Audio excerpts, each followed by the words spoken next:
పరమేశ్వర స్వరూపైన సభకి నమస్కారం.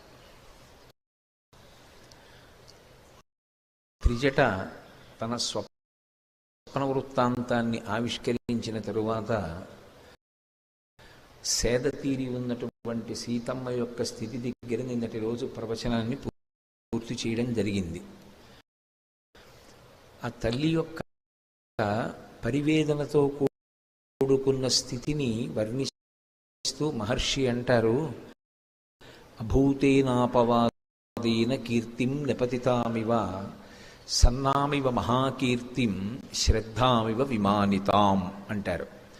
ఆ తల్లి అప్పటికీ కూడా ఇంకా మనసులో పూర్తిగా ఖేదం తీరలేదు, ఆవిడ బాధ పోలేదు.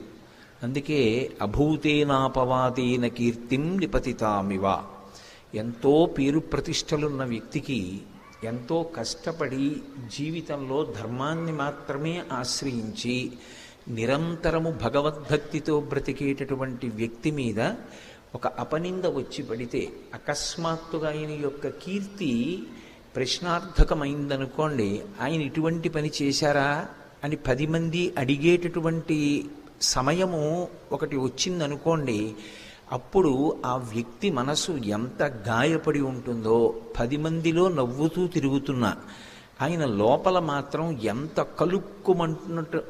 కలుక్కుమంటున్న మనసుతో ఉంటాడో అలా ఉందిట అమ్మవారు. నిజంగా వాల్మీకి మహర్షి వేసినటువంటి ఉపమానాలు కొన్ని మనకి దొరుకుతాయి, బాహ్యంలో మనం చూడవచ్చు.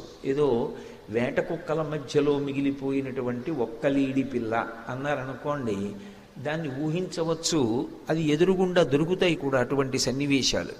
ఇవి మనసుతో ఊహ చేసి మానసిక స్థితి అలా ఉన్నటువంటి వ్యక్తి ఎలా ఉంటాడో సీతమ్మ తల్లి అలా ఉంటుంది అని ఆలోచించినప్పుడు, అభూతేనాపవాదేన, పోని వచ్చిన అపవాదు సత్యమైతే, అయ్యో నేను పొరపాటు చేశాను, ఆ పొరపాటు వల్ల ఇప్పుడు ఈ బాధ అనుభవిస్తున్నాను అని సరిపెట్టుకుంటాడు. ఆయన చేసిన పొరపాటు లేదు, చేసిన తప్పు లేదు, ఆయన ఎప్పుడూ త్రికరణ శుద్ధిగానే ప్రవర్తించాడు, ఎప్పుడూ ధర్మ మార్గాన్నే అనుష్ఠించాడు. ఆయన ఎన్నడూ ఎవరి జోలికి వెళ్ళినవాడు కాడు. అటువంటి వాడి మీద అసత్యంతో కూడుకున్నటువంటి అపవాదు ఒకటి మోపబడింది.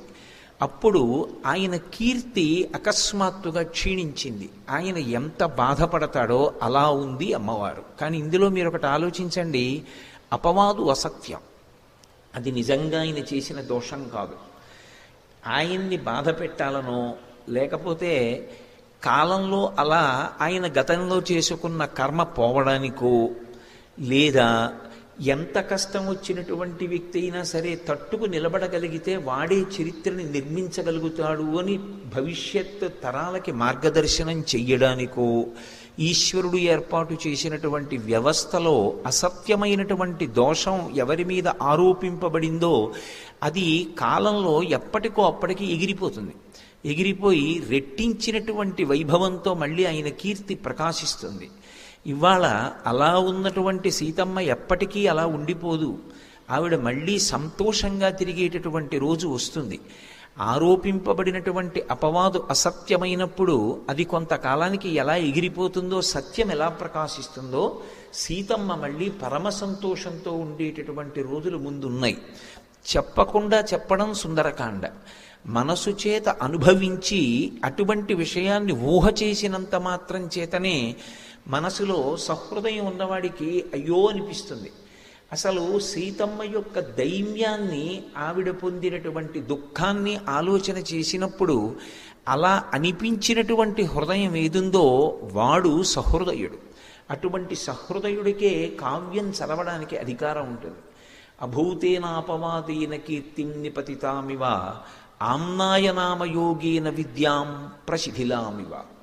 ఆమ్నాయనామ యోగి, ఆయన యోగి, ఆయన ఆమ్నాయం చేస్తుంటాడు. ఆమ్నాయము అన్న మాట వేదానికి అన్వయం అవుతూ ఉంటుంది. ఎప్పుడు భగవత్ సంబంధమైనటువంటి మంత్రభాగాన్ని లోపల తిప్పుతూ ఉంటాడు. అందుకే మీరు ఆయన గాఢ నిద్రలో ఉండగా లేపి ఆ మధ్యలో ఉన్న ఏదో ఒక్క విషయాన్ని ప్రస్తావన చేసినా సరే ఆయన దాన్ని కొనసాగించేస్తాడు, ఆయన చెప్పేయగలడు. అంతలా చెప్పగలిగినటువంటి ధారణ దీని చేత వచ్చింది అంటే కేవలం దాన్ని అదే పనిగా బట్టి పట్టడం వల్ల వచ్చింది కాదది. అది ఆయనకు ఉన్నటువంటి శ్రద్ధ, దాని మీద ఆయనకున్న అనురక్తి అటువంటిది. అనురక్తి అది కాబట్టి ఆయన మనసు ఎప్పుడూ దాని గురించే ఆలోచిస్తూ ఉంటుంది. దాని గురించే ఆలోచిస్తుంటే ఆ శ్లోకాలే తిప్పుతూ ఉంటాడు మనసులో. అవే తిప్పుతుంటే అవే మనసులో ఉంటాయి. నేను మొన్నటి రోజు ప్రవచనం పూర్తి చేసి లోపల గదిలో కూర్చుని ఉండగా నా దగ్గరికి మల్లంపల్లి శరభేశ్వర శర్మ గారి అబ్బాయి వచ్చి కలిశారు. నేను చాలా సంతోషించాను ఇంటికి వెళ్ళాక. మల్లంపల్లి శరభేశ్వర శర్మ గారు ఒక రోజున మా ఇంట్లో ఆతిథ్యం తీసుకున్నారు. అటువంటి మహాపురుషుడికి ఆతిథ్యం ఇచ్చేటటువంటి అదృష్టం కలిగింది నాకు. వారికి సౌకర్యంగా నేను ఏర్పాటు చేశానో లేదో, పడుకున్నారో లేదోనని ఆయన తలుపు వెయ్యకయ్యా కోటేశ్వరరావు అన్నారు. ఎటూ తలుపు తీసింది కదా అని అలా వెడుతూ చూశారు. కాళ్ళు రెండు ఇలా ఊపుతూనే ఉన్నారు. అయ్య బాబోయ్, ఈయనకి నిద్ర పట్టట్లేదేమో, దోమలు ఉన్నాయేమో అని లోపలికి వెళ్ళి పిలిచాను. ఆయన పలకలేదు కానీ కాళ్ళు ఊపుతున్నారు.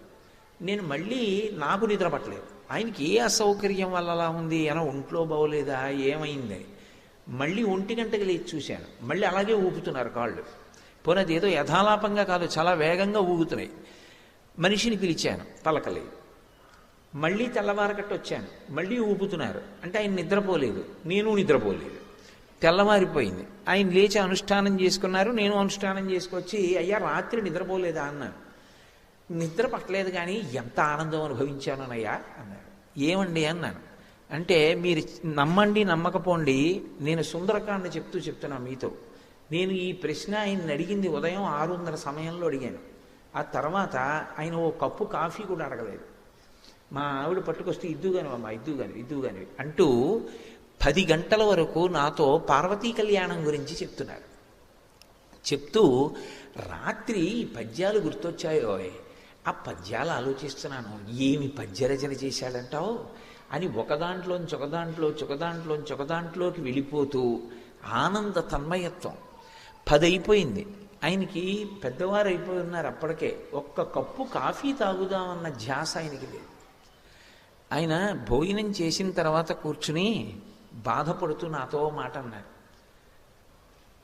కుటుంబపరంగా నేను ఒక కర్తవ్యాన్ని మరిచిపోయానయ్యా కోటేశ్వరరావు, ఎప్పుడూ వీటి గురించి ఆలోచించి అన్నారు. అది ఆయన కుటుంబ విషయం కాబట్టి సభాముఖంగా నేను చెప్పకూడదు. కాబట్టి మహానుభావుడు, ఆయన మనసు బాధపడ్డ విషయాన్ని నేను ఎందుకు స్మరించాలి వేదిక మీద? నిజంగా అటువంటి మహితాత్ములు ఉంటారు. వాళ్ళ మనసు ఎప్పుడు రంజిల్లుతూ ఉంటుంది. ఎప్పుడు అవి తలుచుకు మురిసిపోతూ ఉంటారు. అటువంటి ఆమ్నాయనామయోగేన శ్రద్ధాం ప్రసిధిలామివ. ఆయనకు ఆ శ్రద్ధ అకస్మాత్తుగా పోయిందనుకోండి. అకస్మాత్తుగా దాని మీద విశ్వాసం, దాని మీద నమ్మకం, దాని మీద అనురక్తి క్షీణించిపోయాయి అనుకోండి. క్షీణించిపోయి అన్య విషయాలతో సంపర్కం చెంది అసలు మనం వెళ్ళి ఆయన్ని అడిగితే ఇందులోదట ఆ పద్యం అన్నారనుకోండి, నాకు ఎలా ఉంటుంది? ఈయన అనుకుంటానా అనుకోనా? కానీ ఆ మహానుభావుడి జీవితంలో అలా లేదులేండి. అలా ఒక ఆమ్నాయనామయోగి అకస్మాత్తుగా శ్రద్ధ నశించి నిలబడితే ఎలా ఉంటాడో, మనకెలా ఉంటుందో సీతమ్మ అలా ఉంది. ఏమి ఉపమానాలండి అసలు! అది అభూతేనాపవాదేన కీర్తిం నిపతితామివ ఆమ్నాయనామయోగేన శ్రద్ధాం నిపతితామివ. ఆ శ్రద్ధ పోయినటువంటి వ్యక్తి ఆమ్నాయం ఎలా ఉంటుందో అమ్మవారు అలా ఉంది. సన్నామివ పరీక్షీణాం పూజామివ విమానితాం. ఒక వ్యక్తి పూజ చేస్తూ ఉంటే పరమాద్భుతమైనటువంటి పూజ అంటే ఇక్కడ మీరు ఒకటి గమనించాలి, పూజ చూసి అనుభవించేది కాదు. అసలు నిజానికి వేరొకరి పూజ మీరు చూస్తున్నారనుకోండి, ఆయన చేస్తున్న పూజ చూసి మీరు ఆనందించడానికి ఏమీ ఉండదు. బాగా పూజ చేయగలిగిన వాడి పూజ చూస్తే అది ఒక పిచ్చడి పూజలో ఉంటుంది. ఎందుకు నేను అంటున్నానంటే ఈ మాట, శంకర భగవత్పాదులు సౌందర్యలహరి చేస్తూ మాట అంటారు. కదాకాళీ మాత కథయ కలితాలక్తకరసం పిబీయం విద్యార్థి తవ చరణ నిర్ణీజన జలం ప్రకృత్యా మూకానామపి చ కవిత కారణతయా అంటారు. ఇదో పాదయో పాద్యం సమర్పయామి అన్నాను అనుకోండి, నా బోటిగాడైతే ఇలా ఉద్ధరణితో తీసి నీళ్లు పోసేసి తర్వాత ఉపచారంలోకి వెళ్ళిపోతాడు. ఎందుకంటే మనసు అక్కడ ఉంటే కదూ. ఉన్నా ఒక్క క్షణం రమించేది ఏముంటుంది? కానీ నిజంగా పూజలో రమించగలిగిన వ్యక్తి ఒకడు ఉన్నాడు అనుకోండి, ఆయన ఇలా పాత్ర తీసి చేత్తో పట్టుకుని అలాగే ఉండిపోతాడు అరగంట, అంతే, ఆయన పూజ అయిపోయింది. ఎందుకంటే ఆయనకి నిజంగా ఆ పార్వతీ పరమేశ్వరుల యొక్క పాదారవిందములు కనపడతాయి. బంగారు పళ్ళెంలో మల్లెపూలు పరచి, స్వామి కాళ్ళు కడుగుతాను, పాదాలు పైకెత్తండి అంటే స్వామి ఇలా పంచ పైకెత్తి ఇలా 2 కాళ్ళు పెడితే, అమ్మవారు తన చీర పైకెత్తి పెడితే ఆ పరమశివుని పాదములకున్నటువంటి మంజీరములు, అమ్మవారి పాదములకున్నటువంటి మంజీరములు కనపడుతుంటే, పసుపు కుంకం పారాణితో ఉన్నటువంటి ఆ పాదాల మీద భార్య బంగారు చెంబుతో నీళ్లు పోస్తే నీళ్లల్లో మునిగి ఉన్నటువంటి ఆ పాదాలని బహు సౌకుమార్యంగా కడుగుతున్నప్పుడు మరి మంజీరం అడ్డు రాదు. ఎడంచేత్తో మంజీరం ఇలా ఎత్తి పట్టుకుని ఆయన కాలు వెనక, అమ్మ కాళ్ళ వెనక కడిగి, పసుపు ఎరుపుగా ఉన్నటువంటి ఆ నీళ్లు ఎడంచేత్తో ఉద్ధరిణితో తీయడం ఇష్టం లేక ఇలా చూస్తే, భార్య ఉద్ధరిణితో తీసిస్తే తాను వాటిని ఇలా పట్టుకుని ఆ సువాసనలు గుబాళిస్తున్న నీటిని 3 మాటలు తీర్థంగా పుచ్చుకుని ఆ పళ్ళెం పక్కకి తీసి ఆ పాదాలు తుడుస్తున్న భావన చేస్తూ ధ్యానమునందు మగ్నుడై ఉన్నాడు అనుకోండి, పాదయోహో పాద్యం సమర్పయామి, ఆయన అలాగే ఉంటాడు. ఆ గిన్నెట్టు ఆ పాత్ర పట్టుకున్నవాడు పాత్ర పట్టుకుని అలాగే ఉంటాడు. చూసిన వాడికి ఏమర్థం అవుతుంది? ఈయనకి తర్వాత మంత్రాలు రావేమో సరిగ్గా, ఏమిటో ఈయన చాలా బాగా పూజ చేస్తాడనుకుని చూడ్డానికి వచ్చాం, ఈయన ఏమిటో పూజ పాదయోహో పాద్యం సమర్పయామి అన్నాడు, అరగంట కూర్చున్నాడు, హస్తయోహో అర్ఘ్యం సమర్పయామి అన్నాడు, 45 నిమిషాలు కూర్చున్నాడు అనుకుంటారు. కానీ అందుకే అసలు మహాత్ముల పూజ చూసే ప్రయత్నం చెయ్యనీకూడదు. ఎందుకంటే అదో పిచ్చివాడి పూజలో ఉంటుంది. ఆ రమించగలిగినటువంటి పూజ అలా ఉంటుంది. అందుకే పూజకి వెళ్ళడం అనేటటువంటిది గొప్ప ఉత్సాహం. ఎందుకంటే మనసు పరమ సంతోషంతో అనుభవించాలని కోరుకుని చెయ్యాలి పూజ. బరువుగా పూజ చెయ్యకూడదు. అటువంటి పూజ అకస్మాత్తుగా పరమయాంత్రికంగా చేయడం మొదలుపెట్టాడు అనుకోండి, అసలు ఏదో ఆవాహయామి దగ్గర నుంచి గడగడ చదివి నైవేద్యం అన్న దగ్గర ఆగుతుంది అనుకోండి ఆ మంత్రం, అన్నీ ఇలాగే టకటకటకటకటక చేసేయడమే, తమలపాకుతో ఇలా చల్లేయడమే అయిపోయింది అనుకోండి. అప్పుడు ఆ పూజ చూసి ఈ పూజ చూశారనుకోండి, మీరేమనుకుంటారు? ఇటు ఒకనాడు అలా ఉండిపోయేవాడు, ఏమంటే ఎందుకు అలా ఉండిపోయారు అని అడిగితే ఇదంతా చెప్పాడు, చెప్పి కళ్ళమ్మట నీరు కార్చి ఇవాళ ఏమనుభవించానయ్యా, చాలయ్యా జీవితానికి అని పరవశించిపోయేవాడే. ఇవాళ ఏమిటి అంత యాంత్రిక పూజ చేశాడు అనుకుంటారా? అనుకోరా? అలా పూజ క్షీణించిపోతే ఎలా ఉంటుందో అమ్మవారు అలా ఉందట సీతమ్మ. అసలు ఏమి భావనలండి అవి, ఏమి సుందరకాండ, అది మనసుతో అనుభవించాలి. ఇందులో చిత్రం ఏమిటంటే మనసులో అనుభవించాలంటే పూజామివ పరీక్షీణాం ఆశాం ప్రతిహతామివ అని నేను అన్నప్పుడు అసలు పూజ చేసేటటువంటి వ్యక్తి రమించిపోవడం అంటే ఏమిటి? త్రికరణములు ఏకీకృతమైనటువంటి వ్యక్తి ఎలా ఉంటాడు? శంకర భగవత్పాదులంతటి వారు సౌందర్యలహరిలో అడిగింది అది. ఎవరు? సాక్షాత్తు శివపార్వతుల సమాగమ స్వరూపమైన శంకర భగవత్పాదులు పిబేయం విద్యార్థి తవ చరణ నిర్మీజన జలం అని అడిగారు. అమ్మా, నేను విద్యార్థినై నీ కాళ్ళు కడిగిన ఆ పసుపు పారాణి కలిసినటువంటి ఆ నీళ్లు సువాసనలు గుబాళిస్తున్నవి, ఆ తీర్థం ఇప్పుడు తాగుతానమ్మా జన్మలో అని అడిగారు. అది భౌతికంగా లభిస్తుందా? మానసికంగా లభించాలి. పూజలో మనసు నిలబడాలి. నిలబడి చేసిన పూజ ఎంత ఆనందాన్ని ఇస్తుందో అలా పూజ చెయ్యగలిగిన వ్యక్తి మనసు నిలబడక యాంత్రిక పూజ చేసి అయిపోయిందని పీఠమించి లేచాడు అనుకోండి, ఆయనకే ఎంత బాధగా ఉంటుంది. ఎంత అనుభవించేవాడిని పూజ, ఏ మనసే నిలబట్టలేదు అని. అది పోనీ చూసిన వాడికంటే అర్థం కాలేదు, కనీసం చేసిన వాడికి అనిపిస్తుందా ఏమిట్రా ఈ పూజ ఇలా చేస్తున్నాను అని? అది క్షీణించిపోయిన పూజ ఎలా ఉందో అమ్మవారు చూడ్డానికి అలా ఉందిట. ఆ ఉపమానం బయట ఎక్కడైనా వస్తు రూపంలో అసలు దొరుకుతుందా? దొరకదు. కానీ సీతమ్మ యొక్క పరిస్థితిని అన్వయం చెయ్యడానికి, ఆవిడ యొక్క రూపం అప్పుడు ఎలా ఉంటుంది అన్నది మనసు పట్టుకోవడానికి నిజంగా వాల్మీకి మహర్షి ఇచ్చినటువంటి సుందరకాండ రచన పరమాద్భుతం. అలాగే ఆశాం ప్రతిహతామివ, ఇది జరిగి తీరుతుంది అని ఒక ఆశ పెట్టుకున్నాడు. కానీ ఆ నెరవేరలేదు ఆశ. నెరవేరని ఆశ మనిషిని ఏ రూపంతో ఎటువంటి లక్షణంతో నిలబడుతుందో అలా అమ్మవారు కనపడుతోంది. అలా ఉన్నటువంటి తల్లిని పైనుంచి చూసి మురిసిపోతున్నారు స్వామి హనుమ. ఎందుకని? ఇంతమంది కాంచనలంకలో సంతోషంగా ఉన్నారు, సంతోషంగా లేని వ్యక్తి అన్న వాళ్ళు ఆయనకి కనపడలేదు. ఎవరు చూసినా సంతోషంగా ఉన్నారు. ఒక్క ఆవిడే ఏడుస్తోంది. ఎవరు ఏడుస్తోందో ఆవిడిది నిజమైన సౌందర్యం. ఎందుకని అంటే ఆమె భర్త కోసం శోకిస్తోంది తప్ప కేవలం అందరూ ఎలా భోగం అనుభవిస్తున్నారో అలా భోగం అనుభవించడం తన జీవితానికి ప్రధానమని అనుకోవట్లేదు. ధర్మాన్ని పాటించడం నిజమైన భోగం అనుకుంటోంది. ఇది సీతారాములంటే, ఇది సౌందర్యం అంటే. మిగిలిన వాళ్ళకి సుఖం అంతా ఎక్కడుంది అంటే భోగాన్ని అనుభవించడంలో ఉంది, విషయ సుఖాన్ని పొందడంలో ఉంది. ఏదైనా ఓ మధుర పదార్థం తినడం సంతోషం, ఓ మంచి పరుపు మీద పడుకోవడం సంతోషం, ఓ మంచి సంగీతం వినడం సంతోషం. రాముడికి ధర్మాన్ని పాటించడం సంతోషం. ఏది ధర్మమో దాన్ని చేస్తే రాముడు సంతోషంగా ఉంటాడు. అందుకే రాముడు నవమి నాడు పుడతాడు. నవమికి ఒక విచిత్రం ఉంది. నవమి అంటే 9 అని కాదు.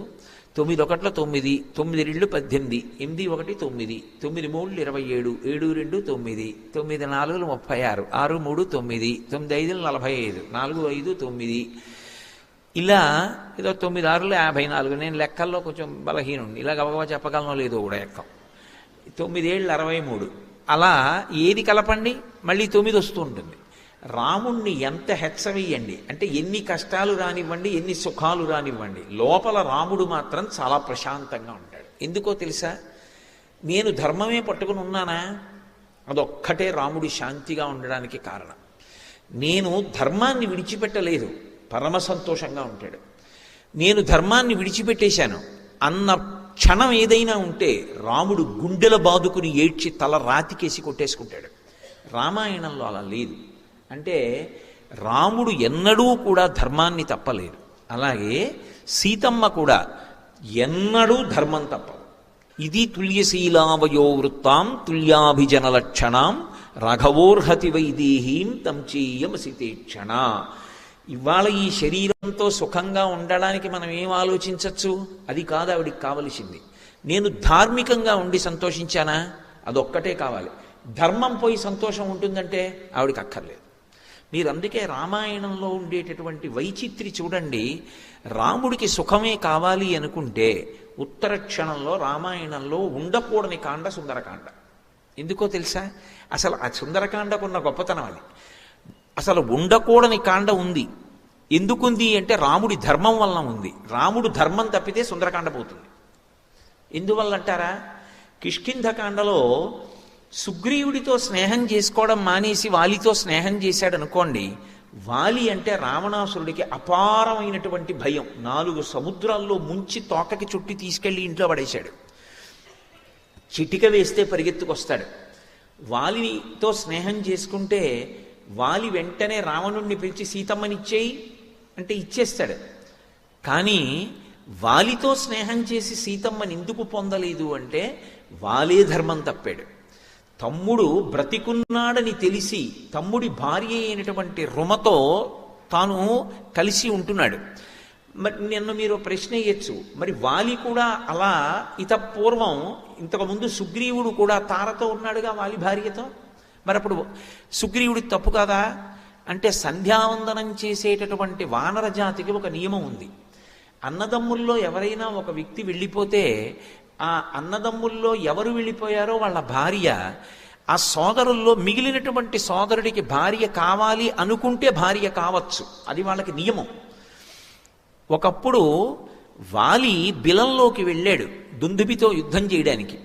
వెళ్ళి ఇక తిరిగి రాలేదు, చనిపోయాడు అనుకున్నారు. సుగ్రీవుడు కూడా అందులో ఏం కాపట్యం లేదు, చనిపోయాడు అనుకుని రాయి అడ్డు పెట్టి వచ్చేశాడు.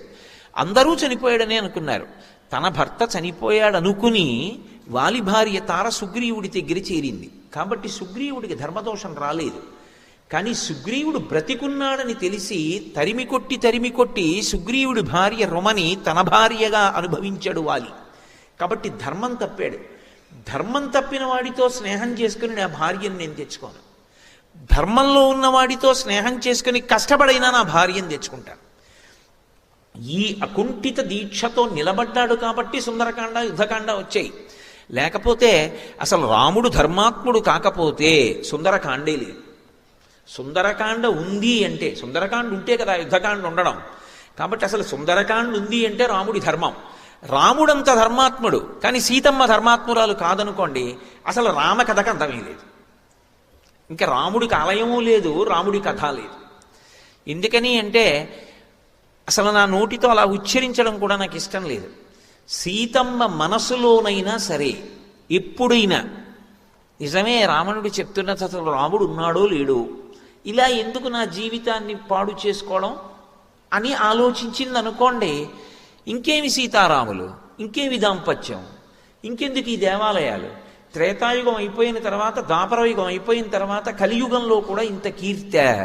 ఎక్కడైనా వామనమూర్తి లక్ష్మీదేవి దేవాలయం ఉందనుకోండి, ఆయన వామనమూర్తి దేవాలయం అదని మనకి తెలియదు అనుకోండి.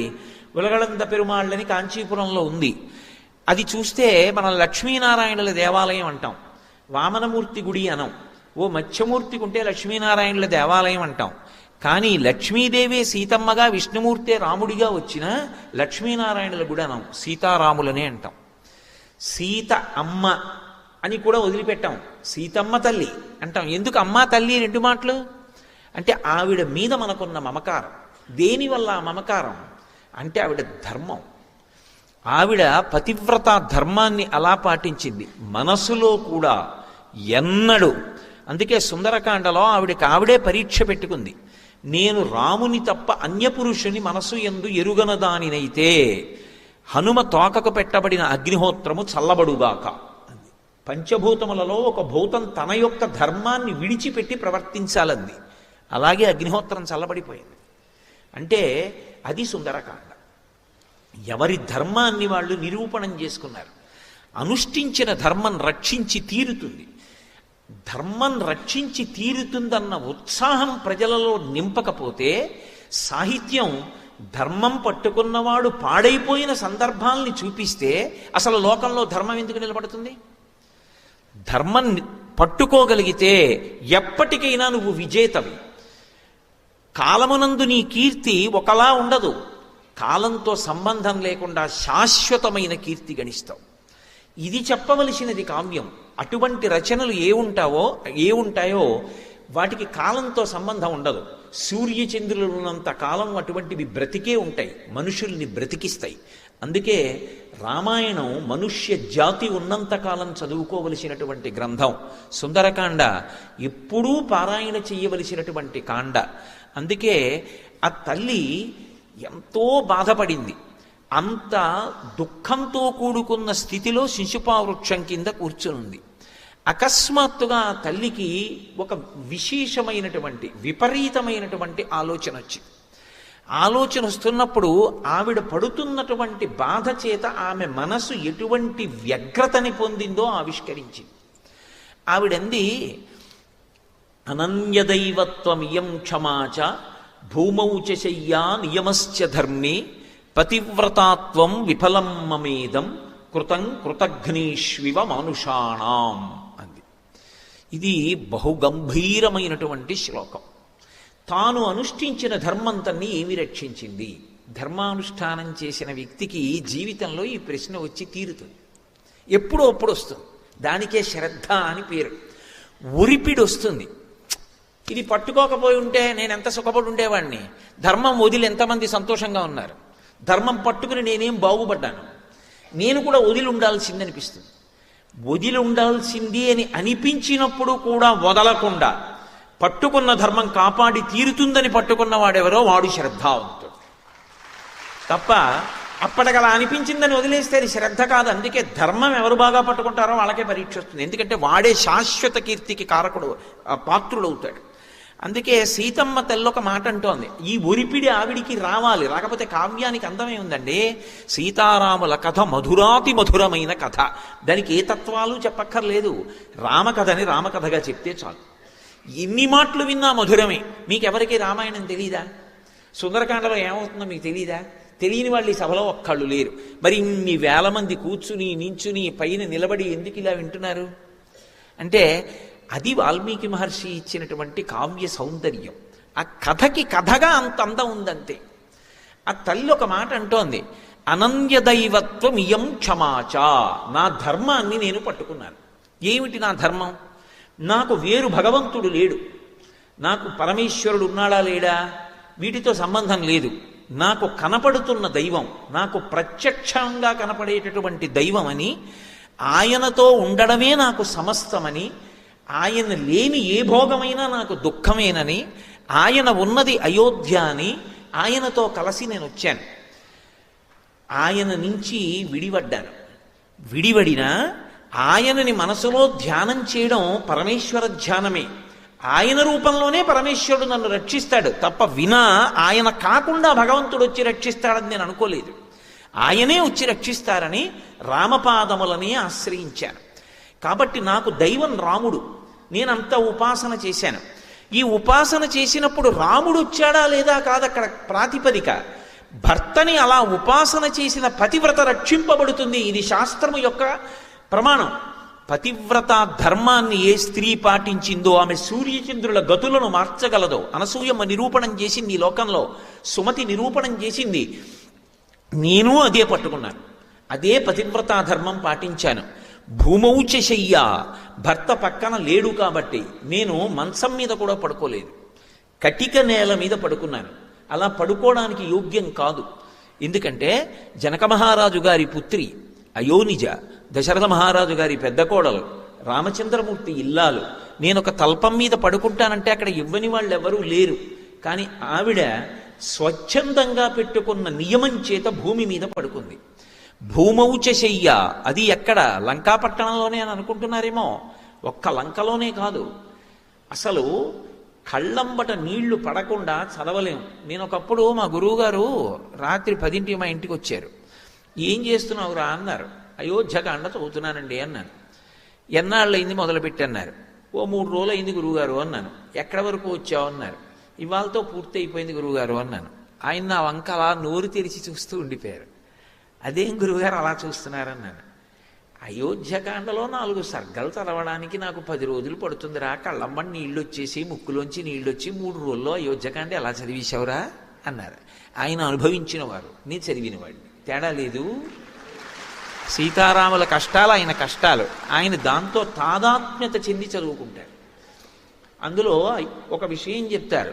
సీతారాములు అరణ్యవాసానికి వచ్చారు. అరణ్యవాసానికి వచ్చి గుహుడి దగ్గరికి వెళ్ళారు.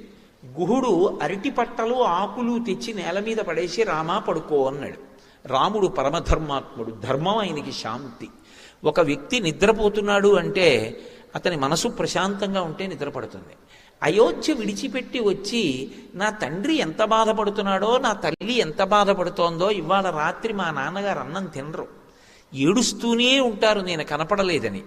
అందుకని నేను అన్నం తినలేను. మా నాన్నగారు తినలేకపోయి ఏడుస్తూ ఉంటారని గుర్తొచ్చిన నేను ఎలా అన్నం తింటాను? నాకొద్దు పళ్ళు కూడా. కానీ ధర్మం తప్పడు. ఆచమనీయం తీసుకుని పడుకుంటాను అని ఆచమనం చేసి పడుకున్నాడు. ఆయన నేల మీద పడుకున్నాడు, అరటి పట్టల మీద. చుట్టూ ఎవరున్నారు? గుహుడు, ఆటవికులు ఉన్నారు. ఆయన అంటే అలా పడుకుంటారు కానండి, నాకు అలవాట్లేదని కూడా ఆవిడ అనొచ్చు. అన్నా కూడా ఎవరు ఏమనరు. ఆయన మనసు ధర్మము చేత శాంతిగా ఉంది, నిద్రపోయాడు. ఆవిడ రామచంద్రమూర్తి యొక్క చేతిని తలగడాగా చేసుకుని, ఒక పురుషుడు పడుకోవడం వేరు, ఒక స్త్రీ ఇంతమంది ఆటవికులు చుట్టూ తిరుగుతుండగా, అందులో గుహుడిది పిచ్చి ప్రేమ, గుండ్రంగా తిరుగుతున్నారు వాళ్ళు ఎవరైనా వస్తారని. ఇంతమంది ఆటవికులు చూస్తుండగా సీతమ్మ, నా స్వామి పడుకుని నిద్రపోతున్నారు, నేనెందుకు పడుకోను అని ఆయన చేతిని తలగడాగా చేసుకుని వచ్చి పడుకుంది. ఆ తర్వాత లక్ష్మణస్వామి భరతుడు వచ్చి చూశాడు. సీతమ్మ కట్టుకున్న పట్టు చీరకున్నటువంటి దారాలు అక్కడ ఉన్నటువంటి ఆకులకి అలమలకి చుట్టుకున్నాయి. గుండెలు బాదుకుని ఇచ్చాడు. నా వల్ల కదూ ఇంత కష్టపడింది వదినమ్మ. ఏమి రామాయణం అండి! కుటుంబం అంటే ఎలా బ్రతకాలో, ప్రేమ అంటే ఎలా ఉంటుందో, అసలు ఎలా మాట్లాడాలో, ఎలా ఆలోచించాలో నేర్పుతుంది రామాయణం. రామాయణం నేర్చుకున్న వ్యక్తి యొక్క ఆలోచన సరళే వేరుగా ఉంటుంది. అంత ఆర్ద్రతతో ఉంటుంది, అంత ప్రేమతో ఉంటుంది. అందుకే అలా పడుకుంది సీతమ్మ. లక్ష్మణస్వామి దగ్గరికి వెళ్ళి గుహుడు అన్నాడు, నీకు అరటి పట్టలు వేస్తాను, పడుకో అన్నాడు. కథం దాశరథౌ భూమౌ శైనే సహసీతయా, ఎలా అని అడిగాడు ప్రారంభంలో. లేకలేక పుట్టిన కుమారుడు సుగుణాభిరాముడు, ఎవడు కనపడకపోతే మా తండ్రి శరీరమే వదిలేస్తాడో అటువంటి రాముడు అరణ్యవాసానికి వచ్చి కటిక నేల మీద పడుకున్నాడు, నువ్వు కొట్టి పడేసిన అరటి డప్పల మీద. నా తల్లి సీతమ్మ అయోనిజ, మహాతల్లి మా వదిన, ఇంతమంది చూస్తుండగా మా అన్నయ్య చేతిని తలగడాగా చేసుకుని నిద్రపోతోంది. మీరందరూ చూస్తున్నారు, మా వదిన అంత ధార్మికంగా నిద్రపోతోంది. ఇది చూసి నాకు అశాంతిగా ఉంది. ఇంత కష్టమా మా అన్నయ్యకి వదినకి, నాకు నిద్ర పట్టదు అని వలవలవలవలా ఏడిచాడు లక్ష్మణస్వామి. ధర్మాన్ని పట్టుకుని రాముడు నిద్రపోయాడు, ధర్మాన్ని పట్టుకుని సీతమ్మ నిద్రపోయింది. ధర్మాన్ని పట్టుకుని ఇంత కష్టమా? ఏమి వాళ్ళు సుఖపడ్డారు జీవితంలో? ధర్మానికి ఇంత కష్టపడుతున్నారా? లక్ష్మణుడు తట్టుకోలేక నాకు నిద్ర పట్టదన్నాడు. వాళ్ళిద్దరి జీవితం అది. అటువంటి దంపతులు అసలు లోకంలో అపురూపం. అందుకే ఆశీర్వచనం చేస్తే సీతారాముల్లా బ్రతకండి అంటారు. కాలంలో శాశ్వతత్వం దీనివల్ల వస్తుంది అంటే ఆ ధర్మాన్ని పట్టుకోవడం వల్ల వస్తుంది. ఆ ధర్మం గురించి చెప్పనటువంటి గ్రంథం ఎలా లోకానికి ఉపయుక్తమవుతుంది? అందుకే ఆ తల్లి ఒక మాట అంటోంది, నేను ఇంతకాలం నుంచి రాముణ్ణి దైవంగా భావించి కూర్చున్నాను. అనన్య దైవత్వమియం క్షమాచ భూమౌచ శయ్యా నియమశ్చ ధర్మే, భూమి మీద పడుకుని నిద్రపోతున్నాను, సమస్తమైనటువంటి నియమములు పాటించాను. భర్త పక్కన లేనప్పుడు ఏది చెయ్యకూడదో అందులో ఒక్క పని నేను ప్రయత్నపూర్వకంగా ఏదో చెయ్యకుండా ఉండడం కాదు. అసలు నా భర్త పక్కన లేడు కాబట్టి నా మనసే అంగీకరించలేదు, కించిత్ సుఖం నేను పడ్డది లేదు. 10 నెలల నుంచి చీర కూడా మార్చుకోవాలా తల్లి. భూమౌచ శయ్యా నియమశ్చ ధర్మే పతివ్రతాత్వం విఫలం మమేదం, నా విషయంలో పాతివ్రత్య ధర్మము విఫలమైంది. ఇది మహాపతివ్రత మనసు యందు రాకూడని ఆలోచన. ఇప్పుడు ఆవిడ ఈ ప్రశ్న వేస్తే ఎవరు జోక్యం చేసుకోవాలి? ఈశ్వరుడు అన్నవాడు ఒకడు ఉంటే వాడు వెంటనే జోక్యం చేసుకోవాలి, ఎందుకంటే ధర్మం నశించిపోతుంది. ఆవిడకి ఆ ప్రశ్న వచ్చి ఆవిడ ధర్మం తప్పిందనుకోండి, ఇక లోకానికి ధర్మం అన్నదానికి ఎక్కడ ఆదర్శం ఉంటుంది? ఇక ఈశ్వరుడు జోక్యం చేసుకుని ఒక సన్నివేశాన్ని సృష్టించాలి. అందుకే భక్తుణ్ణి రక్షించుకోవడానికి ఈశ్వరుడు జోక్యం చేసుకుంటాడు. ఆయన ఎలా జోక్యం చేసుకుంటాడో మనకి తెలియదు. ఒక్కొక్కసారి బహుముందుగానే జోక్యం చేసేసుకుంటాడు, వచ్చేది తెలుస్తుంది కాబట్టి అడ్డుకట్ట వేసి నించుంటాడు. మనకి తెలియవు ఆయన యొక్క కృత్యములు. భక్తుణ్ణి మాత్రం ఆదుకుని తీరుతాడు ఈశ్వరుడు. నన్ను నమ్మండి అంతే, అంతకన్నా నేను చెప్పలేను. ఒక సమస్యని ఇచ్చే ముందు మనం సమస్య వచ్చాక ఆలోచిస్తాం. భగవంతుణ్ణి నమ్ముకున్న వాడి గురించి పరమేశ్వరుడు సమస్య ఇవ్వడానికి ముందు వాడికి పరిష్కారం ఎలా చూపించాలని ఆలోచిస్తాడు. నన్ను నమ్ముకునున్నవాడు వాడు పాడైతే, అందుకే భాగవతంలో అష్టమ స్కంధంలో అంటాడు, వాడు నా కొరకు రక్షింపవలయువాడు, వాడి కోసం వాడిని నేను రక్షించట్లేదు, నా కోసం రక్షిస్తున్నా. అటువంటి వాడు పాడైపోతే లోకంలో భగవంతుడు ఉన్నాడు అని ఎవడు నమ్ముతాడు? నమ్మడు. నేను ఉన్నాను అని నమ్మాలంటే నన్ను నమ్ముకున్నవాడు పాడవడానికి వీల్లేదు. వాడి కోసం రక్షించట్లేదు, నా కోసం రక్షిస్తున్నానంటాడు. అంటే సన్నివేశం ఎటు తిరుగుతోందో మీరు గమనించాలి. ఇది మహర్షి చెప్పరు సుందరకాండలో, కానీ అది సౌందర్యం. అనుభవించగలిగితే భగవంతుడు ఎంత ఉలిక్కి పడతాడో, ఎంత తొందరగా సన్నివేశాన్ని మార్చి జోక్యం చేసుకుంటాడో మీరు గమనించాలి. ఈవిడిది వాగ్రూప పరివేదన, ఇంకొక ఆయనది మౌన పరివేదన. ఏమిటా మౌన పరివేదన అన్నది మీకు నేను కాసేపట్లో ఆవిష్కరిస్తాను. కాబట్టి భూమౌచ శయ్యా నియమశ్చ ధర్మే పతివ్రతాత్వం విఫలం మమేదం, కృతం కృతఘ్నేష్వివ మనుషాణం, చాలా పెద్ద తీర్పు చెప్పేసింది ఆవిడ. కృతఘ్నుడి పట్ల ఉపకారము ఎలా ఉంటుందో రాముడి పట్ల నా పాతివ్రత్యం అలా అయిపోయింది. రాముడు కాదక్కడ రక్షించవలసింది, ఆమె పతిని దైవంగా నమ్మింది. అనన్య దైవత్వం ఇయం క్షమాచ. ఇప్పుడు రాముడు వస్తున్నాడమ్మా, నువ్వు బెంగ పెట్టుకోకని ఎవరో మాట్లాడి చెప్పాలి ఆవిడికి. ఎవరో మాట్లాడాలి. ఎవరు మాట్లాడాలి? అక్కడ అలా మాట్లాడడానికి ఒక్కడే ఉన్నాడు. ఆ ఒక్కడు మాట్లాడడానికి అవకాశం కల్పించాలి, సన్నివేశం తిరిగిపోవాలి. ఇప్పుడు జోక్యం చేసుకుంటున్నవాడు ఎవరంటే కంటికి కనపడకుండా పరమేశ్వరుడు జోక్యం చేసుకోవాలి. అది సుందరకాండ. ఆ తల్లి ఇన్నాళ్ళు అనలేదు ఈ మాట, ఇప్పుడు అంటోంది. ఎందుకు అనాలి అంటే ఒకటి మౌన పరివేదన ఒకటి ఉంది. ఏమిటా పరివేదన? ఇప్పటి వరకు ఆయన సీతమ్మ దర్శనం ఒకటే చెయ్యాలనుకున్నాడు. సీతమ్మ జాడ కనిపెట్టి రాముడికి చెప్దాం, అందుకే వచ్చాడు ఆయన. కానీ ఇప్పుడు ఆయన గుండెలు అవిసిపోయి ఆవిడ కష్టం చూసి, అమ్మో ఏదో లంకలో ఉందనుకున్నాను నా తల్లి.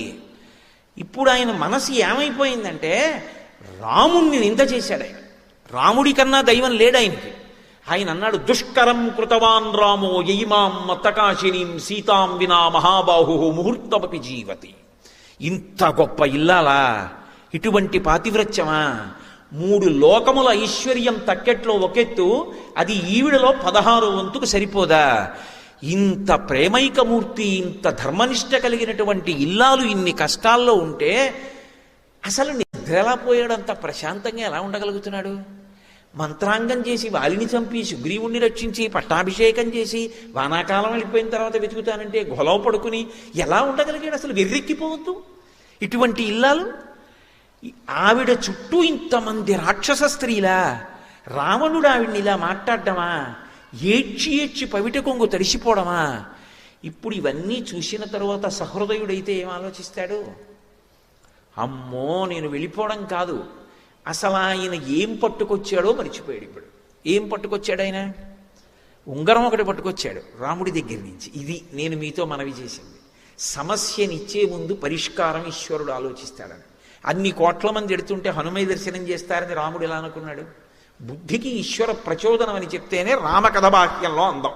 అంతేగాని రాముడు దేవుడు అంటే ఇంకా రామకథ ఎందుకు? అసలు రాముడు దేవుడని వాల్మీకి మహర్షి చెప్పలేదు. ప్రారంభంలోనే నారదుడు వచ్చినప్పుడు ఆయన అడిగింది 16 గుణములు కలిగిన నరుడు ఎవరని అడిగారు. కోన్వస్మిన్ సంప్రదంలోకే గుణవాన్ కశ్చ వీర్యవాన్ ధర్మజ్ఞశ్చ కృతజ్ఞశ్చ సత్యవాక్యో దృఢవ్రతః చారిత్రేణ చ కోయుక్తః సర్వభూతేషు కోహితః విద్వాన్ కః కస్సమర్థశ్చ కశ్చైక ప్రియదర్శనః ఆత్మవాన్ కో జితక్రోధో ద్యుతిమాన్ కో ననసూయకః కస్య బిభ్యతి దేవాశ్చ జాతరోషస్య సంయుగే అని అడిగారు. కాబట్టి ఇప్పుడు 16 గుణములు పరిపూర్ణముగా కలిగినటువంటి నరుడు రాముడైతే ఆయనకి బుద్ధిని ప్రచోదనం చేసిన వాడు ఈశ్వరుడని చెప్తేనే సీతారాముల కథ మధురాతి మధురం అవుతుంది. అంటే అసలు సీతమ్మకు వస్తున్నటువంటి సమస్యకి ఏ కాలమునందు పరిష్కారం రావాలో దానికి అనువుగా ఆయన బుద్ధిని ప్రచోదనం చేసి ఉంగరం ఇచ్చి పంపించాడు. ఇప్పుడు పట్టుకొచ్చిన ఆయన చటుక్కును ఉంగరం ఇచ్చి, అమ్మ ఏమనుకోకు, నీ జాడ తెలుసుకోవడానికి వచ్చాను, నేను హనుమని, ఇదిగో ఈ ఉంగరం రాముడు ఇచ్చాడు, నీ దగ్గర ఎట్టే పెట్టుకో, నువ్వు కనపడ్డావని చెప్పేస్తాను. రాముడి దగ్గరికి వెళ్ళి తుర్రుని పారిపోయాడు అనుకోండి. ఇది దుష్టుడైన రావణుడు చేసిన పని అని ఉంగరాన్ని అవతల పారేసి ఆవిడ ప్రాణం తీసేసుకుంటాడు. ఎందుకంటే వీడు నన్ను యామారుస్తున్నాడు. అలా రావణుడు చేశాడని ఎందుకు అనుకుంటుంది అని మీరు అనుకుంటున్నారా? అసలు యుద్ధకాండలో ఇంకా యుద్ధం మొదలవలేదు. యుద్ధం మొదలవకుండానే వాడు రాముడి యొక్క కృతకమైన శిరస్సు తయారు చేశాడు. తయారు చేసి రాముడి శిరస్సు తెచ్చి సీతమ్మ దగ్గర పెడితే కట్టుకున్న ఇల్లాలు అది రాముడి తలకాయ అనుకుంది ఆవిడ.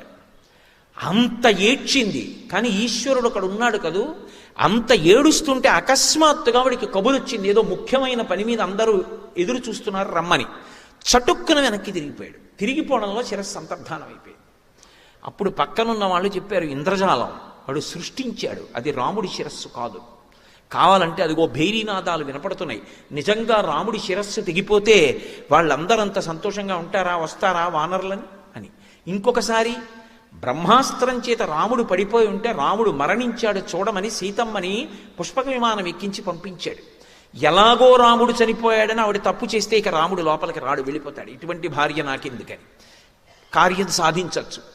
ఎటువంటి కుట్రపూరితమైన ఆలోచనలు చెయ్యాలో అన్నీ చేశాడు. పైకి చేష్టితములకు ముందు లోపలి సంస్కారం ప్రధానం. లోపల ఆలోచన ఎలా ఉంటుందో పైన కార్యం అలా ఉంటుంది. అన్ని అవలక్షణములు ఉన్నవాడు, అటువంటి దుష్టమైన ఆలోచనలు ఉన్నవాడు, అటువంటి వాడు ఒక ఉంగరాన్ని తీసుకురావడం పెద్ద గొప్ప, తన దగ్గర ఉన్న రాక్షసుల్లో ఒకటి కోతిని చేయడం పెద్ద గొప్ప. ఆవిడ నమ్ముతుందా? ఆవిడికి ఆశ్వాసం కలుగుతుందా? ఒక్కనాటికి కలగదు.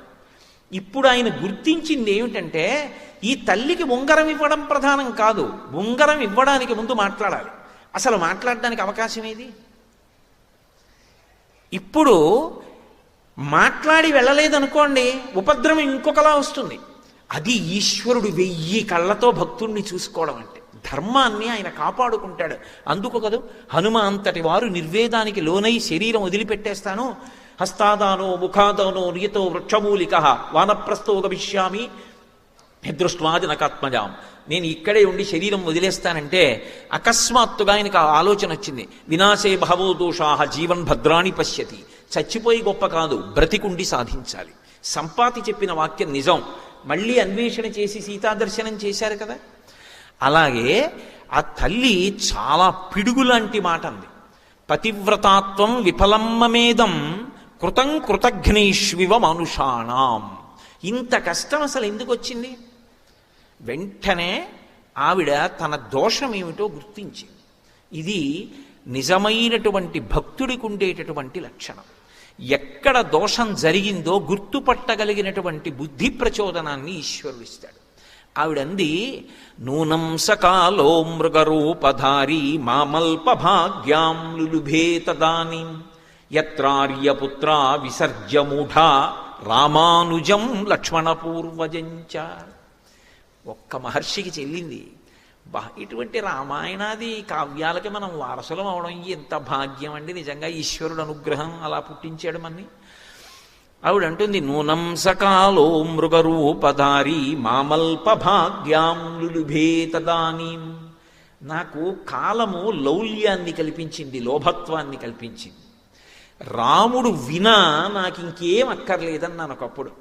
రాముడు అరణ్యవాసానికి బయలుదేరుతున్నప్పుడు రాముడు నిన్ను తీసుకెళ్ళను అన్నాడు సీతమ్మని. ఎన్నో కారణాలు చెప్పాడు.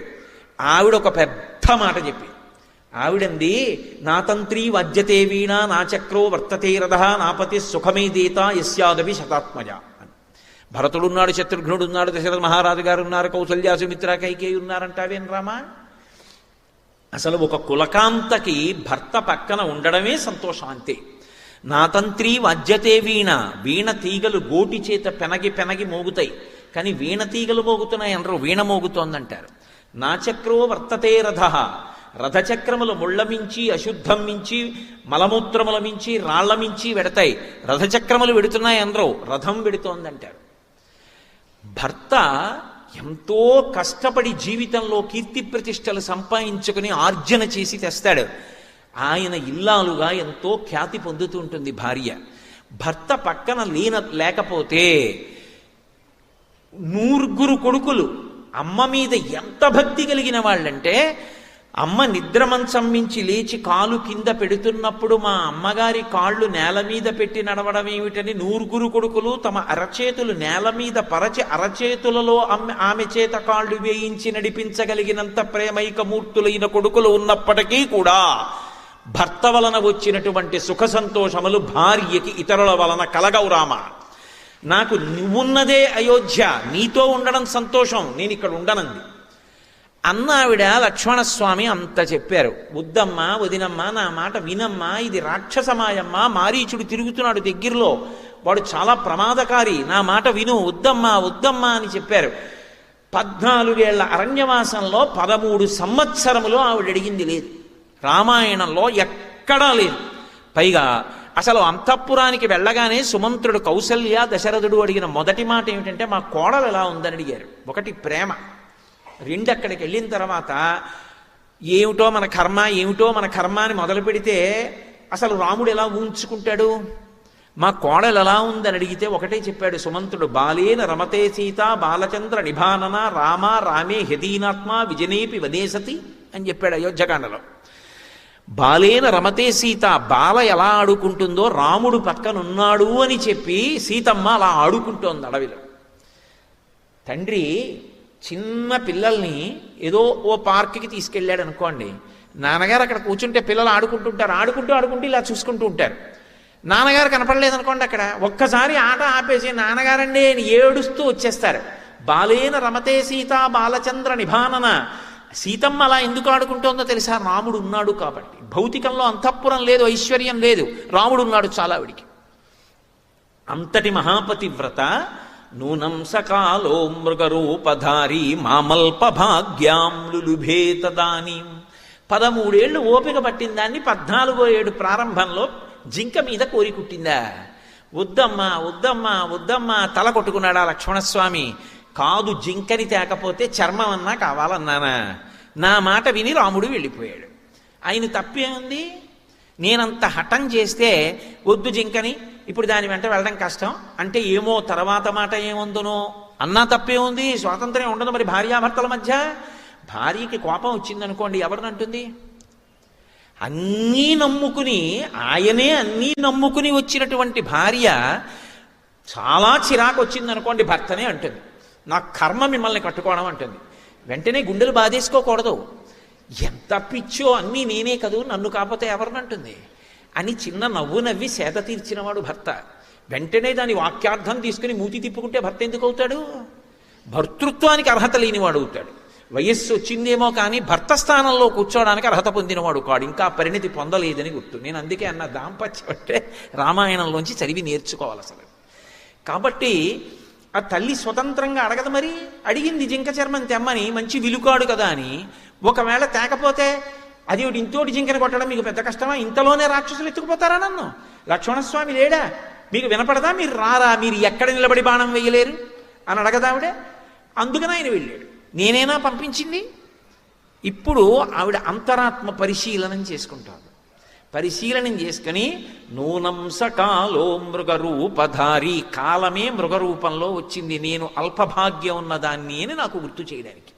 రాముడితో గడిపింది అల్పభాగ్యం. ఎందుకో తెలుసా? సంతోషంగా ఉన్న కాలం చాలా సరదాగా వెళ్ళిపోతుంది, ఇట్టే అయిపోతాయి రోజులు. చాలా కష్టపడ్డ రోజులు భారంగా పెడతాయి, కాలం దొరలనట్లుగా అనిపిస్తుంది. అబ్బా ఏమిటో అసలు నడవట్లేదు కాలం అనిపించేస్తుంది. ఆ మనసులో కష్టం ఉంటే అది 13 ఏళ్ళు ఆవిడ అనుభవించింది. 14వ ఏడు పూర్తవలేదు, 10 నెలలే అయింది. కానీ అది అల్పభాగ్యం ఉంటుంది. ఎందుకని 10 నెలల కష్టం ఆవిడికి ఎంత తప్పు చేసేసిందో గుర్తొస్తుంది. మా అల్పభాగ్యం లులుభే తదానీం. ఆ కాలం నన్ను లోభపెట్టేసింది. ఆ ప్రత్యేకమైన సమయం ఉందే, ఆ కాలము ఈశ్వర స్వరూపం. కాలోహి బలవాన్ కర్త సతతం సుఖదుఃఖయో నరాణాం పరతంత్రాణం పుణ్యపాపానుయోగత అంటాడు వ్యాసుడు దేవీ భాగవతంలో. కాలమే పుణ్యపాపములకు ఫలితాన్ని సుఖదుఖాల రూపంలో ఇవ్వవలసి వచ్చినప్పుడు ఆ క్షణంలో ఆ దుఃఖం పొందడానికి అనువైనటువంటి కార్యం చెయ్యి అని చెప్పి ప్రకోపింపచేసి బుద్ధిని తప్పు చేయిస్తుంది, లేదా తప్పుగా 10 మందికి కనపడే పని చేయిస్తుంది. కాబట్టి దాని పర్యవసానం కొంతకాలం దుఃఖం అనుభవించవలసి ఉంటుంది. కానీ నమ్ముకుని నిలబడ్డవాడు పాడవడన్నది మాత్రం మీరు ఎప్పుడు జ్ఞాపకం పెట్టుకోవలసి ఉంటుంది. కాబట్టి లులుభే తథానీం యత్రార్యపుత్ర విసర్జమూఢా. ఎంత అద్భుతంగా చెప్తోందో చూడండి. మూఢురాలనై ఆర్యపుత్రుణ్ణి విడిచిపెట్టేశాను. అయితే నేను రాముణ్ణి అలా పంపినా నేను రాముడికి దూరం కాను.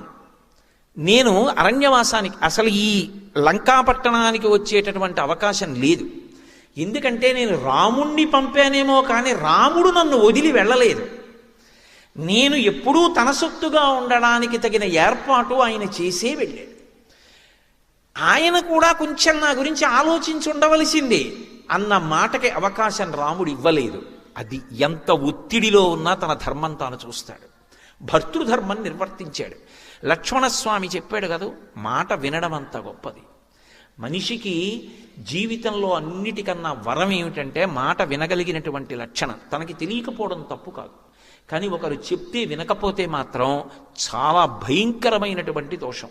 అందుకే మారీచుడు అరణ్యకాండలో రావణాసురుడితో మాట్లాడుతూ ఒక మాట అంటాడు, ఒరేయ్ నాయనా, ప్రియంగా మాట్లాడే వాళ్ళు లోకంలో ఎక్కడికి వెళ్ళినా దొరుకుతారు, కానీ పైకి ప్రియంగా లేకపోయినా మన అభ్యున్నతి కొరకు కఠినంగానైనా మాట్లాడేవాడు కోట్ల మందిలో ఎవడో ఒక్కడే ఉంటాడు.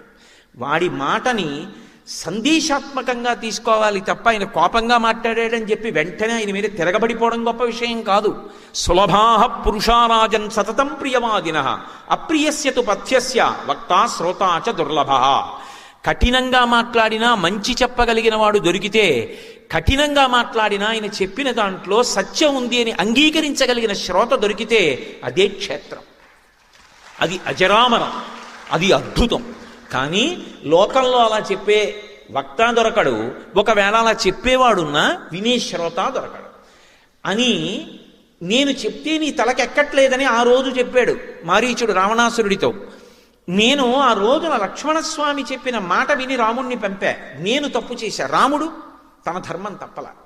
అంత ఒత్తిడిలో వెడుతున్నా ఏమో లక్ష్మణస్వామి చెప్తున్నాడు, నేను వెళ్ళాక ఎవరైనా రాక్షసులు వస్తే లక్ష్మణస్వామిని తీసుకెళ్ళాల, నువ్వు రావడానికి వీల్లేదు, నువ్వు కదలడానికి వీల్లేదు ఇక్కడి నుంచి, మళ్ళీ నేను తిరిగి వచ్చే పర్యంతం వదిన యొక్క రక్షణ కర్తవ్యాన్ని నీ మీద పెడుతున్నానని చెప్పి లక్ష్మణస్వామికి ఆజ్ఞ ఇచ్చి వెళ్ళాడు. అక్కడ లక్ష్మణస్వామి తన కర్తవ్యాన్ని విస్మరించలా, అలాగే నిలబడ్డాడు. లక్ష్మణస్వామి అక్కడ అలాగే ఉండుంటే రావణుడు అసలు రాగలడా? లక్ష్మణుణ్ణి కూడా ఎవరు పంపించారు? నేను పంపించాను. నేనంటే ఎవరు? సీతమ్మ. ఎలా పంపించింది? లులుభేత దానీం, కాలము మభ్యపెట్టింది కదా నన్ను. ఆ సమయంలో ఆ మృగం కోసం రాముడు వెళితే మృగం అరిచింది, హా లక్ష్మణ హా సీత అంది రాముడి కంఠంతో. వెంటనే ఏమన్నాను, లక్ష్మణ వెళ్ళన్నాను. అప్పుడు లక్ష్మణుడు ఏమన్నాడు, వద్దు వదిన, నా మాట విను, దేవతలందరూ కట్టుకుని వచ్చినా రాముడిని ఏం చేయలేరు, రాముడు వస్తాడు, నా మాట నమ్మమ్మా అని తలకొట్టుకున్నాడు. నేనేమన్నాను చటుక్కుని, వెళ్ళు వెళ్ళు వెళ్ళు అని పోరినా లక్ష్మణస్వామి వెళ్ళలేదని చటుక్కనొక్క మాట అన్నాను. రామాయణంలో సుందరకాండ సౌందర్యం వాగ్వైభవం. కోట్ల శతఘ్నులు సాధించలేనిది ఒక్క మాట చేత సాధించేయచ్చు. ఒక్క మాట ఎంతమంది మనసుల్ని ఎలాగైనా మార్చేస్తుంది.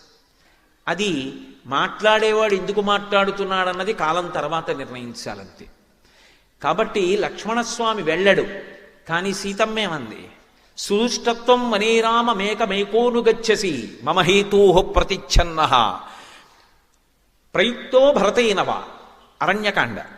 లక్ష్మణస్వామి వెళ్ళకపోతే నాకిప్పుడు అర్థమవుతోంది, లక్ష్మణ, భరతుడు రాజ్యాన్ని తీసేసుకున్నాడు, తన అమ్మ కైకమ్మ ద్వారా అడిగించాడు. నవపంచచ వర్షాణి దండకారణ్యమాశ్రిత చీరాజన జటాధారీ రామో భవతు తాపసః అభిషేక సమారంభో రాఘవస్యోపకల్ప్యతాం అనేనైవాభిషేకేన భరతోమభిషిచ్యతాం. అయోధ్యకాండ. అడిగింది కైకమ్మ 2 వరాలు. 14 ఏళ్ళు రాముడు అరణ్యవాసానికి వెళ్ళాలి, భరతుడికి ఇదే ముహూర్తానికి పట్టాభిషేకం చేయాలి. నక్షత్రాలు ఒకటి కావు, ముహూర్తం ఎలా సరిపోతుంది? ఆలస్యమైతే రాముడికి దక్కుతుందేమో, చేసేయి. మళ్ళీ రాముణ్ణి అరణ్యవాసానికి పంపింది. ఒకడు ఎక్కడో ఉండి రహస్యంగా రాజ్యం కొట్టేశాడు. అక్కడే ఉన్నవాడు రాజ్యం పోయినా నన్ను చూసుకు మీ అన్న బతుకుతాడు, మీ అన్నకి నేను శాంతిస్థానం. ఇది భార్యాస్థానం అంటే. ఎన్ని కష్టాలు వచ్చినా భార్య మీకు ఎందుకండి, మీరు నమ్ముకున్న ఈశ్వరుడు లేడా అని ఒక్క మాట అంటే పురుషుడు నిలదొక్కుంటాడు. సీతమ్మ శాంతిస్థానం, అది పోతే తప్ప రాముడు పడ్డం. కాబట్టి సీతమ్మ వెళ్ళిపోవాలంటే నీవు నా మీద కన్నేశావు, ఎప్పటి నుంచో నన్ను నువ్వు అనుభవించాలని చూస్తున్నావు. అందుకని భరతుడు నిన్ను పంపాడు, మీ ఇద్దరు కూడబలుక్కున్నారు. ప్రయుక్తో భరతేనవా, ఆయన రాజ్యం తీసేసుకున్నాడు, నువ్వు నా కోసం వచ్చావు. మీ అన్న అరిచాడు, నువ్వు వెళ్ళవు, నాకు తెలుసు. ఎందుకంటే ఆపదొచ్చి రాముడు పడిపోవాలి. పడిపోతే నన్ను నువ్వు పొందుదామని చూస్తున్నావు, నా ప్రాణాలు పోయినా నీకు భార్యని కానుంది. ఈ మాట విన్నాడు లక్ష్మణస్వామి. అమ్మాయి ఇంకా విననమ్మా, నేను బయలుదేరిపోతున్నానని వెళ్ళిపోయాడు. పాము ఎలా వెళ్ళిపోతుందో అలా ముక్కుతూ మూల్గుతూ ఏడుస్తూ కళ్ళు తుడుచుకుంటూ వెళ్ళిపోయాడు. వెళ్ళిపోతే ఏమైంది? లక్ష్మణస్వామి వెళ్ళాడు, లక్ష్మణస్వామికి రాముడికి కూడా దూరం అయిపోయాడు. మాట కదు కొట్టేసింది దెబ్బ నన్ను. ఒక్క మాట ఎంత ఇబ్బంది పెట్టింది. అది దానికి నేపథ్యం ఏమిటి? ఇంత కష్టాలు పడ్డానికి కాలం నాకు మోహాన్ని లోభాన్ని కుదిర్చింది. ఒక మృగమునందు ఒక జింక ఏం చేసుకుంటాను ఇప్పుడు? ఆ జింక కాదు, 1000 జింకలు అటువంటివి తెచ్చిస్తే నాకు ఆనందం ఉందా? ప్రమదావనంలోనే పెట్టాడు, అక్కడ తిరుగుతుంటాయి 7 జింకలు. ఏమి సంతోషం పొందుతాను? రాముడే కావాలన్న దాన్ని రాముణ్ణి జింక కోసం పంపి ఒక్క 5 నిమిషాలు ఓర్చకుండా అంత సేవ చేశాడే. మామగారు దశరథ మహారాజు గారు కట్టిన పట్టుపుట్టం కట్టకుండా ఉండడానికి అరణ్యవాసంలో ఎన్ని పట్టుపుట్టాలు కావాలో అన్నిటిని కావడికి ఎత్తితే మోసుకొచ్చాడు అరణ్యంలో మహానుభావుడు. అగ్రత ప్రయయౌ రామ మధ్యే సీతా సుమధ్యమా పృష్ఠస్తు ధనుష్పాణి లక్ష్మణో అనుజకామ అని అయోధ్యకాండ. ముందు రాముడు నడుస్తుంటే మధ్యలో సీతమ్మ నడిస్తే వెనక నుంచి ఏమైనా ఆపదొస్తుందని వెనక లక్ష్మణస్వామి నడిచాడు. అంతటి పరమభక్తుడు. అటువంటి వాణ్ణి చటుక్కున మాటన్నానే కట్టి కొడపట్లా, ఇబ్బంది పెట్లా, నన్ను రాలా అరణ్యవాసానికి. అంతఃపరిశీలనం చేసుకుని అది నిజంగా తను చేసిన తప్పు కాకపోయినా పరిస్థితులలో సీతమ్మ అలా మాట్లాడడం తప్పని నిర్ధారించడం కూడా సాధ్యం కాదు. ఎందుకో తెలిసి ఆవిడికి భర్త ప్రాణం అయినప్పుడు భర్త అలా హా సీత హా లక్ష్మణ అని ఆయన కంఠం వినపడితే ఏ భార్య వెళ్ళమని అందం? వెళ్ళకపోతే ఏమంటే వెళ్ళిపోతాడా ఆ మాట అనేసింది. ఆవిడికి కావలసింది వెళ్ళిపోయి రాముడిని ఆదుకోవాలి. నిజంగా లక్ష్మణస్వామిని అనాలని కాదు, కానీ అనరాని మాట అనేసింది. అనేసిన తర్వాత లక్ష్మణస్వామి వెళ్ళిపోయాడు. రామానుజం రాముడి తమ్ముడు వెళ్ళిపోయాడు. లక్ష్మణ పూర్వజంచ లక్ష్మణుడికి ముందు పుట్టిన వాడికి దూరం అయిపోయాడు. ఇప్పుడు ఆవిడ అంతఃపరిశీలనం చేసుకుంది. నిజమే, తప్పు చేశాను, కానీ తద్దోషానికి ఎంత కష్టపడ్డాను. 10 నెలల నుంచి నా కష్టం చెప్పుకోవడానికి మనిషి లేడే. అయినా మనసులో కూడా ఎన్నడూ రామ పాదములను విస్మరించలేదు. మరి ఇంత కష్టపడితే అనన్య దైవత్వమియం క్షమాచ భూమౌచ చెయ్యా నియమశ్చ ధర్మే పతివ్రతాత్వం విఫలం మమేదం కృతం కృతఘ్నేష్వ మనుషాణం. చేసిన తప్పుకు ఫలితం ఉంటే చేసిన ఉపాసనకు ఫలితం ఏది? మరి పడ్డ పరివేదనకి ఫలితం ఏది? అది లేనప్పుడు నేను దీన్ని ఎందుకు నమ్మాలి? నేను దీన్ని నమ్మకపోతే ఏం చెయ్యాలి? నిజానికి ఆవిడలో ఉన్నటువంటి ధర్మం మరొక నిర్ణయం చేసుకునేటట్టు చెయ్యదు. కాబట్టి ఈ శరీరంతో ఉండాలి, అసలుకి అనవసరం. ఈ శరీరంతో ఉంటే ఏమవ్వాలి? కష్టాలు పడాలి. ఇక్కడ ఏమిటి? నేను కోరుకున్న బ్రతుకు ఇవ్వడు రావణుడు. నేను కోరుకున్న బ్రతుకునివ్వడానికి నమ్ముకున్నవాడు రాడు. నేను కష్టాలు పడుతూ ఉండలేను. కష్టాలన్నీ దేనివి? మనసువి, శరీరానివి కూడా. ఈ శరీరమే నశించిపోతే గొడవే లేదు. అంటే ఆత్మహత్య చేసుకోవడం తప్పని సీతమ్మకి తెలీదా? ఆవిడకి బాగా తెలుసు శాస్త్రం. కానీ ఆవిడ ఎందు అటువంటి సన్నివేశం వైపుకి నడిచేటట్టుగా బుద్ధి కలగలేదనుకోండి, ఆ రోజునే కలగలేదనుకోండి, పెద్ద ప్రమాదం ఒకటి ఉంది కాలంలో. ఇది హనుమ వచ్చిన రోజునే కలగాల అండి ఈ ఆలోచన. అంటే హనుమ వెళ్ళిపోయిన తర్వాత కలిగితే రామాయణం ఏమైపోతుంది? ఆవిడ ఊరిపోసేసుకుంటే. ఆవిడ ఓ మాట అంది, రాక్షసత్వం అన్న మాటకి పరాకాష్ట ఏమిటంటే, నేను ఎలా బ్రతుకుదాం అనుకుంటున్నానో అలా బ్రతకనివ్వడు. నేను ఇలా బ్రతకలేని చచ్చిపోదామంటే చచ్చిపోవడానికి ఓ శస్త్రం పట్టుకొచ్చి ఓ కత్తి ఇవ్వరు, విషం ఇవ్వరు. చచ్చిపోవడానికి వీల్లేదు, తాను కోరుకున్నట్టు బ్రతకడానికి వీల్లేదు. ఈ రెండిటి మధ్య నలిపేవాడేవాడు రావణుడు. అది వాడి రాక్షసత్వం. కాబట్టి నేను ఉండను ఈ శరీరంతో. మరి ఎలా చచ్చిపోవాలి అంటే, ఇప్పుడు మీరు ఒకటి బాగా గమనించండి. ఆవిడికి ఆలోచన ఇవ్వాలే వచ్చింది కాబట్టి, హనుమ వచ్చిన రోజునే వచ్చింది కాబట్టి, మాట్లాడడానికి ఉపశాంతిని ఇవ్వడానికి హనుమ ఉన్నారు. ఆ ఆలోచన తర్వాత రాకూడదు, ఇవ్వాలే రావాలి. ఎందుకంటే నచ్చ చెప్పేవాడు పైన కూర్చుని ఉన్నాడు. 2 ఆయన ప్రయోజనం అవుతుంది. ఆయన మౌనంగా బాధపడుతున్నాడు. ఎలా అసలు ఈవిడితో మాట్లాడడం, ఏమని మొదలెట్టాలి? చూడండి, లోకంలో మాట అంటారు, వేటుపడ్డ ప్రాణం అండి ఆవిడిది పాపం అంటారు. అందరూ మోసం చేసేసారనుకోండి. నేను ఈ మాట అంటే నాకు ఒక విషయం జ్ఞాపకం వస్తుంటుంది. సాధారణంగా మా ఇంటికి ఏదో పాపం నా మీద గౌరవంతోటో ప్రేమ చేతో నన్ను చూడడానికి వస్తూ ఉంటారు చాలామంది. అదేం నేను గొప్పగా చెప్పుకోవట్లేదు సుమండి, వాళ్ళ గొప్పతనం అది. ఏదో 4 మాటలు రామాయణం గురించి ఏదో చెప్పాడని వస్తుంటారు. ఆ వచ్చిన వాళ్ళు సాధారణంగా అయ్యా మీకు నమస్కారం అని, ఎక్కువ మంది నా భార్యని మా కోడలంటారు. పెద్దవాళ్ళు వస్తే మా అబ్బాయి లాంటి వారు మీరు అంటారు. నేను చాలా సంతోషిస్తుంటా. పోన్లే, మా అమ్మ శరీరంతో లేకపోయినా ఇంతమంది రూపంలో మా అమ్మ నన్ను పలకరిస్తుంటుంది అని సంతోషిస్తుంటా. ఒక ఆవిడ మా ఇంటికి వచ్చారు రోజున. నాయన నేను అల్లుడు అంటాను, నీకేమైనా అభ్యంతరం అన్నారు. నేను కొంచెం తెల్లబోయా. అలా ఎవరు అనరు. మా ఆవిడ్ని కూతురని, నన్ను అల్లుడిని అనరు, నన్ను కొడుకు అంటారు ఎవరైనా. ఇదేమిటి ఈవిడ తిరగేసి అన్నారు, ఇందులో ఏదో చమత్కారం ఉంది, తెలుసుకోవాల్సిన విషయం అనుకుని, ఏమమ్మా కొడుకు అని ఎందుకు అనుకోకూడదన్నాను. అంటే ఆవిడంది, నా మనసు వేటుపడిందయా కొడుకుతో. ఏమమ్మా అన్నాను. నాకు పెద్ద ఇల్లు ఉండేది నాయన, ఒక్కడే కొడుకు, ఎంతో కష్టపడి పెంచి పెద్ద చేశాను. నా కొడుక్కి కోడలకి నేను ఉండడం ఇష్టం లేదు. ఒకప్పుడు నేను జ్వరంతో ఉన్నప్పుడు అమ్మ ఇంటి పన్ను తగ్గించడానికి కాగితం పెడుతున్నాను, కొంచెం సంతకాలు పెట్టన్నాడు. సంతకాలు పెట్టాను కొడుకు కదా అని. వాడి పేరు మీద ఇల్లు రాయించుకుని నన్ను బయటికి గెంటేశాడు నాయన. కూతురు చూస్తోంది, కూతురు దగ్గర ఉంటున్నాను ఇప్పుడు, అందుకే నాకు ఎవ్వరిని కొడుకు అనాలనిపించట్లేదు, నా మనసు వీటు పడిపోయింది, అల్లుడు అంటాను నాయన. నేను తెల్లబోయాను, అసలు నాకు నోట మాట రాలేదు, ఇలా కూడా ఉంటుందా ప్రపంచకంలోనూ అని. వేటు పడిపోయిందంటారు. అంటే మోసం మీద మోసం, మోసం మీద మోసం చేస్తున్నారనుకోండి, అది ఎవరిని చూసినా నమ్మరు. ఇప్పుడు ఆవిడ మనస్థితి హనుమ గమనించారు. ఈవిడ ఎవరిని నమ్మే స్థితిలో లేదు. ఎవరైనా రావణాసురుడే అలా వచ్చాడేమో, ఎందుకంటే ఎవరిని చూస్తే మనం నమ్మి తీరుతామో లోకంలో, అది కాషాయ వస్త్రం. కాషాయ వస్త్రం అంటే నకర్మణాన ప్రజయా ధనీన త్యాగే నైకే అమృతత్వమానసహు. అటువంటి కాషాయం బట్ట కట్టుకున్న వ్యక్తి కనపడితే ఈయన వలన మనకి ఏ అపకారం ఉండదు అని వెంటనే నమ్ముతాం. ఈ దేశానికి ఉన్న గొప్పతనం అది.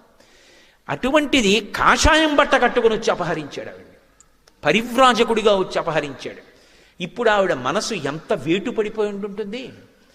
పైగా అసలు మాట్లాడడానికి మనిషి లేడు, ఆ పిరికితనం ఎంత ఎక్కువైపోయి ఉంటుంది. రామకథా సౌందర్యంగా ఆలోచించండి. ఆవిడ లోకమాత, ఆవిడ లక్ష్మీదేవి, ఆవిడ లలితాదేవి, అవి కాసేపు పక్కన పెట్టండి.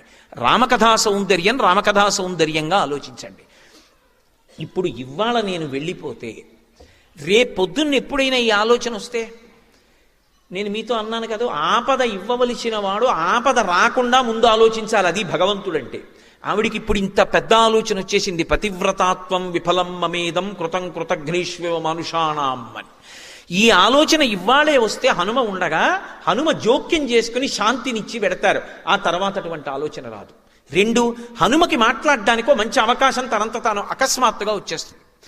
మాట్లాడి ఉంగరం ఇవ్వాలి తప్ప మాట్లాడకుండా చటుక్కున ఉంగరం ఇస్తే ఆవిడ నమ్మే స్థితిలో లేదన్న విషయం హనుమకు అర్థమవుతోంది. ఇది సౌందర్యం సుందరకాండలో. ఇదన్నీ మహర్షి వర్ణిస్తారా? మీరు రామాయణం చదివినప్పుడు ఇంతకన్నా ఉత్కంఠతో కూడుకున్న సన్నివేశం ఏముంటుంది నాకు చెప్పండి. అసలు అంత రసపట్టు, అబ్బా ఎంత ఉద్విగ్నత. ఆకలిసేస్తున్నా సరే భార్య భోజనం వడ్డించి మొట్టమొదటిసారి సుందరకాండ జరుగుతున్నాడు అనుకోండి, ఏమంటే వడ్డించేశానంటే ఉండు కాసేపు ఏం పర్వాలేదు దిక్కుమాల భోజనం రోజు చేసేది అని చదువుతాడు తప్ప ఆపగలడా? అంత అద్భుతమైన రచన. ఇవన్నీ ఎక్కడ మహర్షి చెప్పరు. ఆంతర విషయాలు మనం అర్థం చేసుకోవాలి. అందులో ఉన్న సౌందర్యాన్ని. ధర్మం కోసం కొట్టుకుంటున్నారు ఎవరైనా మనం ఎలా తప్పించుకుపోయి సుఖాలను అనుభవిద్దామని ఆలోచించట్లేదు. అది సౌందర్యం. ఇప్పుడు అని ఆ తల్లి ఆలోచించింది, మరి ఎలా చచ్చిపోవడం నేను? ఆ ఆలోచన ఇవ్వాలే రావాలి. మళ్ళీ మళ్ళీ చెప్తున్నా. తర్వాత వచ్చిందనుకోండి, ఏమైనా జరగచ్చు. హనుమ జోక్యం చేసుకోవాలంటే ఇవ్వాలే. అది భగవంతుడి యొక్క నిర్ణయం. ఆయన ధర్మాన్ని కాపాడడానికి అలా ఆలోచన చెయ్యకపోతే ఈశ్వరుడు ఉన్నాడన్న నమ్మకం లోకానికి కుదరదు. కాబట్టి ఇప్పుడు ఆవిడంది, నాకు ఎటూ కత్తిచ్చేవాడు లేడు, నాకు ఎటూ విషమిచ్చేవాళ్ళు లేరు, మరి దేని చేత చచ్చిపోవాలి అంటే తనకి పొడుగైనటువంటి తన కేశపాశం తనకి గుర్తొచ్చింది. కేశపాశం గుర్తు రావడం ఎందుకు అంటే, ఇక్కడ నన్ను మీరు మన్నించవలసి ఉంటుంది. ఒక్క మాట నేను చెప్పకపోతే బాగుండదు. చెప్పడానికి నాకు మనసు నిజానికి రాదు. స్త్రీ యొక్క దీర్ఘ కేశపాశము పురుషుణ్ణి మోహింపజేస్తుంది. ఇంత దీర్ఘ కేశపాశం ఉండడం వల్లే కదూ పరపురుషుడు మోహించి నా వెంటబడ్డాడు. ఇదే నా మరణానికి కూడా కారణం కావాలి.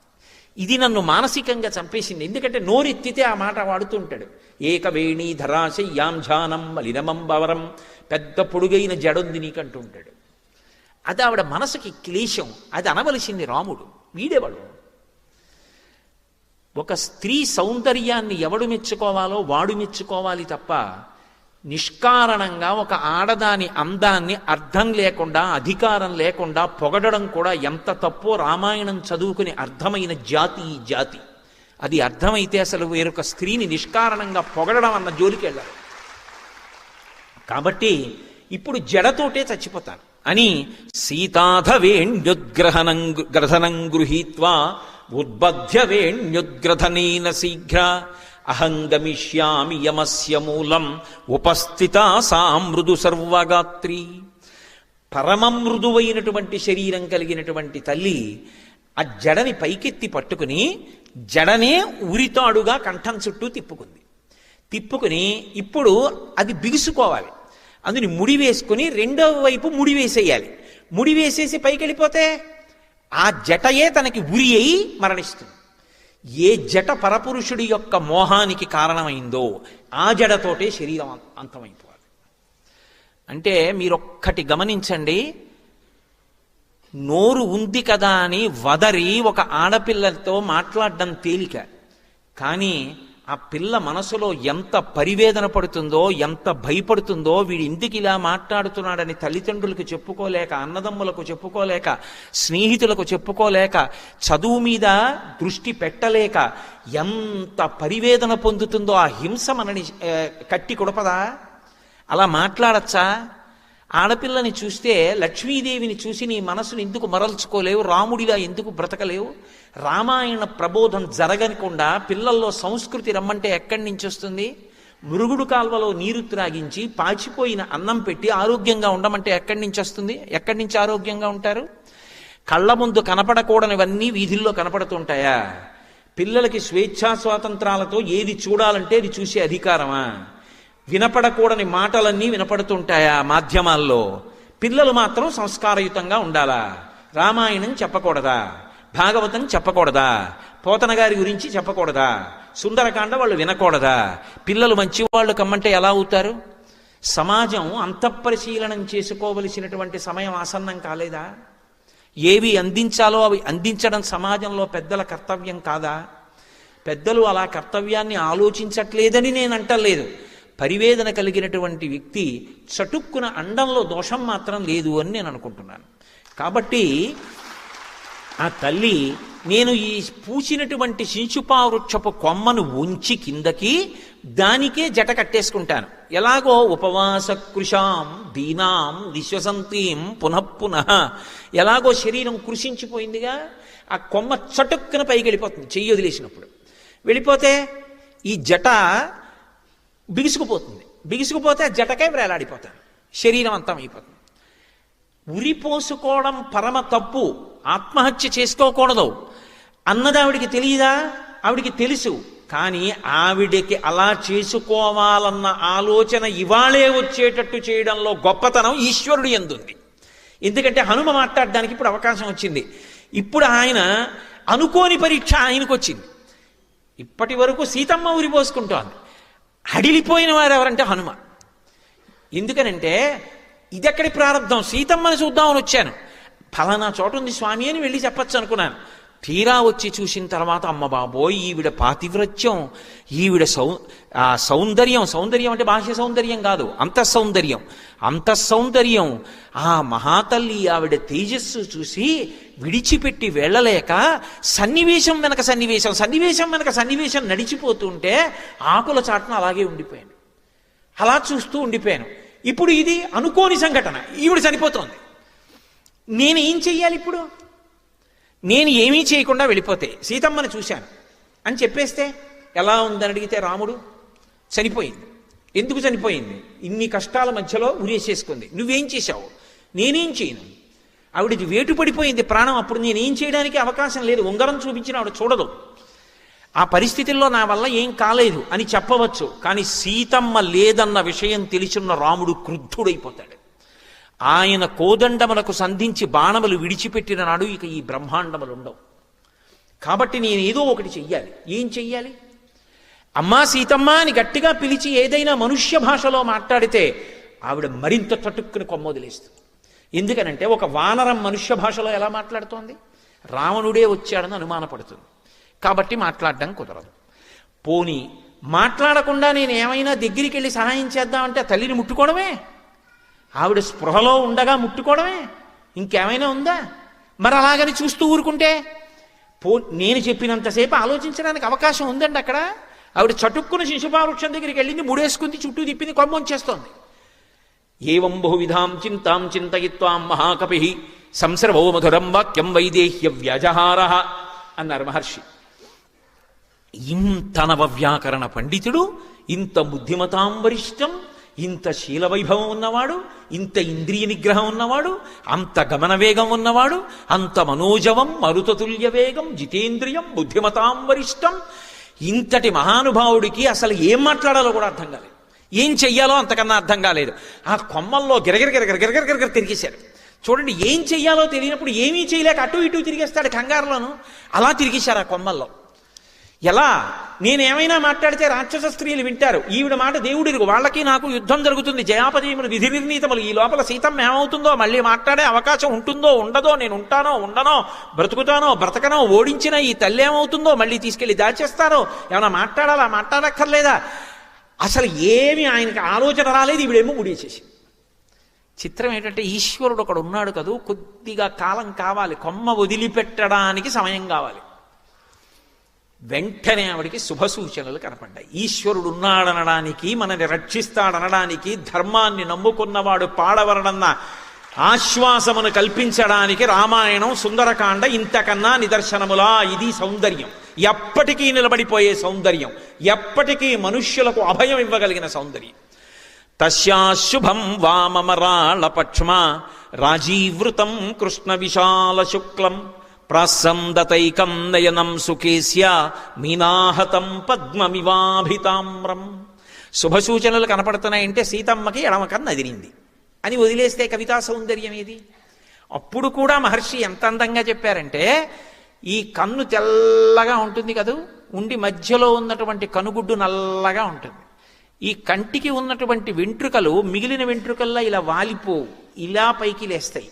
ఏదో ఆ శ్రీశైలంలో కృష్ణానది ఆనకట్ట మించి నీళ్లు వదిలితే ఇలా పడి ఇలా లేస్తే ఎలా ఉంటుందో అలా ఇలా ఉంటాయి ఆ ఆ కను రెప్పకున్న వెంట్రుకలు.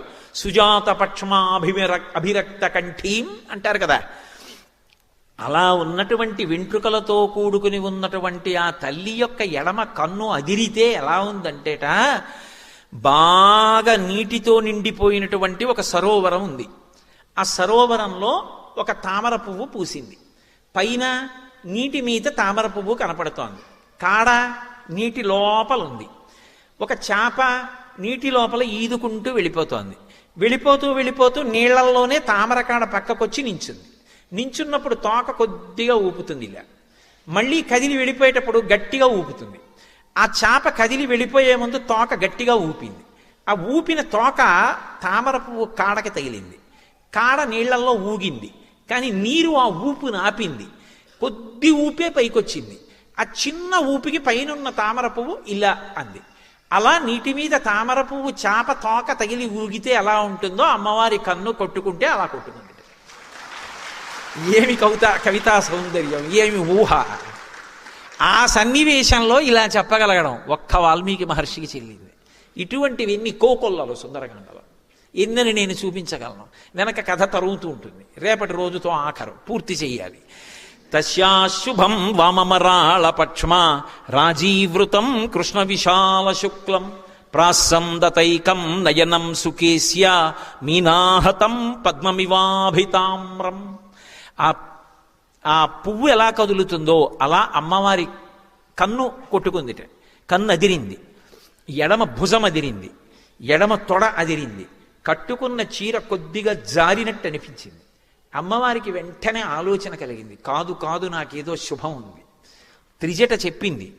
ఇప్పుడు ఉరిపోసుకుందామంటే వద్దు అన్న సంకేతాలు కనపడుతున్నాయి. శకున శాస్త్రానికి ఒక ప్రామాణ్యం ఉంది. ఈశ్వరుడు హెచ్చరిక చేయవలసి వచ్చిందనుకోండి, శంఖచక్ర కథాపద్మాలు అట్టుకుని వచ్చి చెప్పడం, ఒక శకున రూపంలో చెప్తాడు. మీరు రామాయణాన్ని శకున శాస్త్రంగా చదివితే అంతా శకున శాస్త్రం. అందులో యుద్ధకాండలో ఒక్కొక్క వీరుడు బయటకు వస్తుంటే శకునాలు చూపిస్తారు. కాబట్టి నాకు శుభశకునాలు కనపడుతున్నాయే, నాకు ఇంకా ఏం శుభం మిగిలిందని కొద్దిగా ఆగింది. ఈలోగా పైనున్న ఆయనకి అవకాశం దక్కింది. చూడండి, చిన్న బ్రీదింగ్ టైం దొరికితే చాలండి అంటుంటాడు ఒక్కొక్కడు. అలా ఆయనకు కొద్దిగా సమయం దొరికింది. ఇప్పుడు ఆయన వెంటనే ఆలోచించాడు. ఇక్కడ మీరు ఒకటి గమనించాలి, హనుమ చెప్దామని చెప్పట్లేదు. ఆయనకు వచ్చిన ఆలోచన ఏమిటంటే, ఇప్పుడు ఈవిడ ఉరి పోసుకోకుండా ఆగాలంటే ఒక్కటే, రామ రామ రామ రామ రామ రామ అంటే అయిపోతుంది. ఎందుకంటే ఈవిడికి అసలు ఆ రామ అన్న నామం అన్నా రాముడు అన్నా అంత భక్తి. అది వినపడితే చాలు. అది వినపడకి ఇలా అయిపోయింది. అది వినపడితే చాలు. చూడండి, ఓ మాట అంటుంటారు, ఈవిడికి మళ్ళీ అన్నదమ్ములు అక్క చెల్లెళ్ళు అందరూ కనపడి ఓ 10 రోజులు అందరిలో సరదాగా తిరిగితే ఆరోగ్యం వస్తుందండి. మానసికంగా బెంగ పెట్టుకుంది, శారీరకంగా ఏం లేదు అంటారు. ఏదో పిల్ల పెళ్ళి కొత్తగా అమెరికా వెళ్ళిపోయింది అనుకోండి, ఓ 6 నెలలకి దిగులు పడిపోయింది అనుకోండి, ఆ పుట్టిల్లు అవి అన్నీ గుర్తొచ్చి ఒక్కసారి వాళ్ళ పుట్టింటికి పంపించండి, ఓ నెలలాళ్ళు వాళ్ళందరితో సరదాగా తిరిగి వచ్చేస్తే సంతోషంగా ఉంటుంది. అంటే మీరు లేకుండా ఎలా అంటే విసుక్కోకూడదు. ఎంత ఆర్ద్ర హృదయం. 6 నెలలైంది పెళ్ళయి, నన్ను వదిలి వెళ్ళలేదు. పాపం మనసులో పుట్టి పెరిగిన స్థలం కదా, దిక్కుమాలిన ఉద్యోగం కోసం వెంపర్లాడిపోక్కర్లేదు, ఓ నెల సెలవు పెట్టి తీసుకుని వెళ్ళాలి మళ్ళీ ఇండియా. అది కాదు భర్తృత్వం అంటే. అది లేకపోతే ఎలా భర్తృత్వం? కాబట్టి ఇప్పుడు ఆమెకి శుభం ఉన్నది అంటే రామకథ చెప్పాలి. ఆమె ప్రాణమంతా ఏమిటి? రాముడే. అందుకే కదూ అంది, అనన్య దైవత్వమియం క్షమాచ, నాకు దైవం అంటే రాముడే అంది. కాబట్టి నేను రామకథ చెప్పేస్తాను. రామకథ చెప్పేస్తాను, ఆయనకి సంకల్పం కూడా లేదు. ఆయనకి అసలు ఏం చెప్పాలో తెలియని సందర్భం అనుకోండి, రామకథ చెప్పేస్తారు. ఇది నిజం తెలుసా అండి? రామాయణం చదివి కొంచెం రామాయణంతో స్పర్శ ఉందనుకోండి, అకస్మాత్తుగా మనం ఏదో విందాం అని చెప్పి ఏ గాన కచేరీకో ఏ నృత్యం చూద్దామని సభలోకి వెళ్ళి కూర్చున్నారనుకోండి, అస్తమానం ఉపన్యాసాలు చెప్పేవాడు సభలో కనపడ్డాడు అనుకోండి, చటుక్కుని ఏం చేస్తారంటే ఫలానా ఆయన వచ్చాడు, ఒక్క 5 నిమిషాలు దీని మీద మాట్లాడతారంటాడు.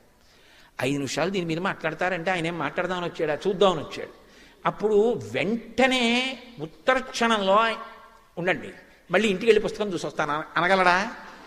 అప్పుడు ఆయనకి ఆధారం ఏమిటి? ఆయనకి ఎప్పుడూ మనసులో సిద్ధంగా ప్రీతిపాత్రంగా ఉండేది ఏది ఉంటుందో అది చెప్పేసి ఇవన్నీ ఆయన ప్రీతికి పనికొస్తాయి అని దిగిపోతాడు కదా. భగవంతుడి ప్రీతికి ఇవన్నీ ఎంతో మంచివి. మంచి పాట పాడుకున్నారనుకోండి, పరవశించిపోయారనుకోండి, సంగీతానికి అమ్మవారు సంతోషిస్తుంది. సమగాన ప్రియ అని అమ్మవారి గురించి 4 మాటలు చెప్పేసి, కాబట్టి తల్లి ఇంత గొప్పగా పాడుతున్నారు, ఈ పాట చేత ఈవిడ తరిస్తారనడంలో సందేహం లేదు, అమ్మవారిని చేరుకోవడానికి అందరూ సంగీతం నేర్చుకోవాలి అని చెప్పి దిగిపోతాడు. ఎంత బాగా మాట్లాడారండి అంటాడు. ఇంత బాగా మాట్లాడారండి కాదు, ఆయనకి మాట్లాడడం ఏం చెప్పాలో తిరిగి చెప్పాడు. అంటే ఆయనకి అదే వచ్చేస్తుంది బుర్రలోకి, ఎందుకంటే ఆయనకి ఎప్పుడు అదే అలవాటు, మరి అదే మాట్లాడతాడు, అది తప్ప ఇంకోటి మాట్లాడ్డా ఆయన, అందుకని అదే మాట్లాడతాడు. మళ్ళీ హనుమకి కూడా మనసులో ఎవరుంటారంటే రాముడే ఉంటాడు. సీతమ్మకి ఎలాగో హనుమకి కూడా అంతే. అందుకని ఆయన కూడా ఏం చెప్తారు? అది సందర్భమా అనవసరం, రామకథే చెప్తారు. అందుకని ఆయన ఉత్తరక్షణం ఏమం బహువిధాం చింతాం చింతయిత్వాం మహాకపి సంసర్భో మధురం వాక్యం వైదేహ్య వ్యాజహార. కావ్య సౌందర్యం, చచ్చిపోయే వాళ్ళని కూడా బ్రతికించగలిగినటువంటి కథ రామకథ, మృత సంజీవని. సుందరకాండలో రాముడు కనబడడు, రామకథ వినబడుతుంది 1కి 10 మార్లు. అందుకని రామకథ చెప్పడం మొదలుపెట్టారు. ఎలా అంటే ఆవిడ వినాలి, ఆవిడ చెవిలో పడాలి, ఆవిడ అనురక్త కావాలి. అనురక్త కావాలి అంటే అమ్మ రాముడు ఉన్నాడమ్మా నన్ను పంపించాడమ్మా అంటే నమ్మదు. ఆవిడ ముందు నమ్మేదాంతో మొదలెట్టాలి. నమ్మేదాంతో మొదలెట్టి ఆవిడికి తెలియంది చెప్పాలి. అప్పుడు అంటే ఇప్పుడు ఆవిడికి ఆశ్వాసం కుదురుతుంది. ఓ ముందుని చెప్పాడు, నమ్మకంగా ఉంది, ఇది కూడా నిజమేమో అనే అనుమానం వచ్చి ఆగుతుంది కాస్త నిర్ధారణ చేసుకోవడానికి. అందుకని రాజాధశరథో నామ రథకుంజరమాజిమాన్ పుణ్యశీలో మహాకీర్తి రుజుర్రాసి మహాయశ. తన ఇష్టం వచ్చినంతసేపు మాట్లాడడానికి అవకాశం ఉన్నటువంటి ఉపన్యాసకుడిలా మాట్లాడడం కుదరదు, గబగబా చెప్పాలి రామకథ, ఆవిడ చెవుల్లోకి వెళ్ళాలి. పూర్వం ఇక్ష్వాకు వంశంలో పుట్టినటువంటి మహాకీర్తివంతుడు ధర్మాత్ముడైనటువంటి దశరథ మహారాజు గారు అనేటటువంటి రాజు చతురంగ బలాలతో, గజబలంతో, అశ్వబలంతో, సైన్యబలంతో రాజ్యాన్ని పరిపాలన చేస్తూ ధర్మాత్ముడై ఆ వంశానికి ఎంతో పేరు ప్రఖ్యాతులను సంపాదించినటువంటి వాడు ఉండేవాడు. ఆయనకి పెద్ద కుమారుడైనటువంటి రామచంద్రమూర్తి అపారమైనటువంటి ధర్మనిష్ట కలిగినటువంటి వాడు. తండ్రి అయినటువంటి దశరథ మహారాజు గారి ఇచ్చినటువంటి మాట నిలబెట్టడం కోసం, ఆయన్ని సత్యవాక్యమునందు నిలబెట్టడం కోసం భార్య అయిన సీతమ్మతో, తమ్ముడైన లక్ష్మణస్వామితో కలిసి అరణ్యవాసం చేయడానికి దండకారణ్యానికి చేరుకుంటే, ఆయనకి ప్రియమైన ఇల్లాలైన సీతమ్మని తెలదగలిగినటువంటి రాక్షసుడు రావణాసురుడు అపహరించి తీసుకొచ్చి సీతమ్మని లంకాపట్టణంలో పెట్టాడు. తర్వాతి కాలంలో రామచంద్రమూర్తి అరణ్యవాసం చేస్తూ సీతమ్మని అన్వేషిస్తూ వెడుతుండగా సుగ్రీవుడితో చెలిమి కుదిరి, ఆ సుగ్రీవుడి సీతమ్మ దాడ కనిపెట్టడానికి దశ దిశలకి వానరుల్ని పంపిస్తే దక్షిణ దిక్కుకి అంగదుడి నాయకత్వంలో వచ్చినటువంటి వానర సమూహములలో ఒకడనైన నేను నిన్న రాత్రి 100 యోజనముల సముద్రాన్ని దాటి వచ్చి రాత్రంతా లంకాపట్టణాన్ని వెతికి ఈ శిశుపావృక్షం మీద కూర్చుని తెల్లవారుధామున సీతమ్మ తల్లి యొక్క దర్శనాన్ని పొందాను. ఈవిడే సీతమ్మ అని ఎలా తెలుసుకున్నాను అంటే, యథారూపాం యథావర్ణాం యథాలక్ష్మీంచరిష్యతాం మస్రౌషం రాఘవస్యాహం సేయమాసాదితామయ. ఎటువంటి నగలు ఆవిడ ఒంటి మీద ఉంటాయని రాముడు చెప్పాడో, ఎటువంటి కాంతితో ఉంటుందని చెప్పాడో, ఎటువంటి లక్షణములతో ఉంటుందని చెప్పాడో, అటువంటి లక్షణములు కలిగి ఇతపూర్వం కిష్కింధలో ఉన్నటువంటి నగలు ఇప్పుడు శరీరం మీద లేక, ఇప్పుడున్నటువంటి నగలు కిష్కింధలో మూటలో లేక, ఇంతకు ముందు పెట్టుకున్న నగల యొక్క మచ్చలు శరీరం మీద ఉండి కృషించి రాముడి కోసం ధ్యానం చేస్తున్న సీతమ్మను చూసి ఆమె యొక్క దర్శనమైందని పరమ సంతోషాన్ని పొంది నేను ఈ చెట్టు మీద కూర్చునున్నాను. ఇప్పటి వరకు చనిపోదాం అనుకున్న తల్లికి ఎప్పుడైతే రామకథ అకస్మాత్తుగా వినపడిందో ఆవిడ సటుక్కున ముడిప్పేసి ఎవడురా రామకథ చెప్పినవాడు, 10 నెలలయింది రామనామం వినపడలేదు, రామకథ వినపడలేదు, నా ప్రాణాలు నిలబడ్డాయి, అమృతం పోసినట్టుంది, ఎవడు నాకు ఈ కథ చెప్పినవాడు అని ఒక్కసారి ఆవిడ ఇలా తల పైకెత్తి కొబ్బలలోకి చూసింది. చూసేటప్పటికీ తత శాఖాంతరే లీనం దృష్ట్వా చలితమానస వేష్టితార్జున వస్త్రం తం విద్యుత్ సంఘాత పింగళం. బంగారు రంగుతో ఉన్నటువంటి కన్నులతో ఆ కొమ్మలలోంచి తెల్లటి బట్టలు కట్టుకుని కిందకి తొంగి చూస్తున్నారు హనుమ. దీన్ని సిద్ధిసర్గ అంటారు. హనుమ దర్శనం సీతమ్మకైనా కూడా సిద్ధిసర్గే, అత్యంత శక్తివంతం. దీన్ని కొనసాగించడానికి ముందు ఒక్క కొబ్బరికాయ కొట్టి నైవేద్యం చేసి అందరికి హారతి చూపిస్తారు, కళ్ళకు అద్దుకున్న తర్వాత కొనసాగిస్తాను. జయత్న పడింది అంటే ఆ తల్లి ఎంత అవ్యవస్థలో ఉందంటే, తాను నిద్రపోతూ కలకంటున్నాను అనుకుంటోంది ఆవిడ. అంటే మానసికంగా అంత ఉద్వేగానికి లోనైపోయింది ఆవిడ. కానీ ఉత్తరక్షణంలో అనుకుంది, నేను నిద్రపోవట్లేదుగా, రామచంద్రమూర్తికి దూరంగా ఉండి నేను నిద్రపోయానా? అసలు నాకు నిద్ర పట్టింది ఎప్పుడు? అలా నిద్రపట్టి నేను సుఖపడిన రోజుందా రాముడికి దూరమై? ఎన్నడూ నిద్రపోలేదే. నేను నిద్రపోనప్పుడు నాకు కల ఎలా వచ్చింది? నా శరీరం నాకు కనపడుతోంది, నా శరీరాన్ని ముట్టుకుంటే స్పర్శ తెలుస్తోంది, కన్నుల ముందు నాకు ఈ వానరం కనపడుతోంది. కాబట్టి ఇది కల కాదు, ఇది సత్యం. వెంటనే మరి పైన చెప్పిన కథ కొంత తనకి తెలిసిన్న కథ, కొంత తెలియని కథ. కానీ ఆయన్ని చూస్తే ఎందుకో ఆయన చెప్పినది సత్యం అనిపిస్తోంది. హనుమద్రామాయణం అని హనుమే వ్రాసుకున్నారు, పైశాచీ భాషలో అంటారు. అందులో మొట్టమొదటిసారి సీతమ్మ నన్ను చూసినప్పుడు కొన్ని సంవత్సరముల తర్వాత కొడుకుని తల్లి చూస్తే ఎలా ఉంటుందో అలా చూసింది అని వ్రాసుకున్నారు ఆయన. కాబట్టి నాకు ఈయన్ని చూస్తే పుత్రభావన కలుగుతోంది. ఎందుకో నాకు ఎంత మాత్రమో కూడా అబద్ధం చెప్తున్నాడు అని అనిపించట్లేదు. అయినా వెంటనే ఆ తల్లి నమస్కారం చేస్తోంది. నమోస్తు వాచస్పతయే సవజ్రిణే స్వయంభువే చైవ హుతాశనాయ చ. నేను నమస్కారం చేస్తున్నాను ఎవరికి? నమోస్తు వాచస్పతయే సవజ్రిణే, బృహస్పతితో కూడుకుని ఉన్నటువంటి ఇంద్రుడికి నమస్కారం చేస్తున్నాను. అలాగే స్వయంభువే చైవ హుతాశనాయ చ, అగ్నిహోత్రుడికి బ్రహ్మగారికి నమస్కారం చేస్తున్నాను. అనేన చోక్తం యదిదం మమాగ్రతో వనౌకసా తచ్చ తదాస్తు నాన్యథా.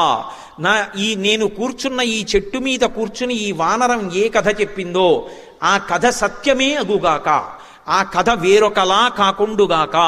అంటే ఆవిడ ఒకవేళ రావణాసురుడు మారువేషంలో వచ్చి చెప్తున్నాడేమో, అందుకని ఆవిడ దేవతల్ని ప్రార్థన చేసింది. అలా పిరికితనం కలగట్లేదు మనసులో, అది సత్యమే అని ఎక్కడో తెలుస్తోంది. పుత్రుడిలా కనపడుతున్నాడు, ఆయన తేజస్సు చూస్తే అలా అనిపించట్లేదు మోసం చేసేవాళ్ళ. ఇన్నాళ్లకి ఈయన ముఖం చూస్తే మనసులో ఊరట కలుగుతోంది, ఆయన మాట్లాడిన తీరు అంత స్పష్టంగా ఉంది, నన్ను ఊరడించడానికి చెప్పాడన్న విషయం స్పష్టం అవుతోంది.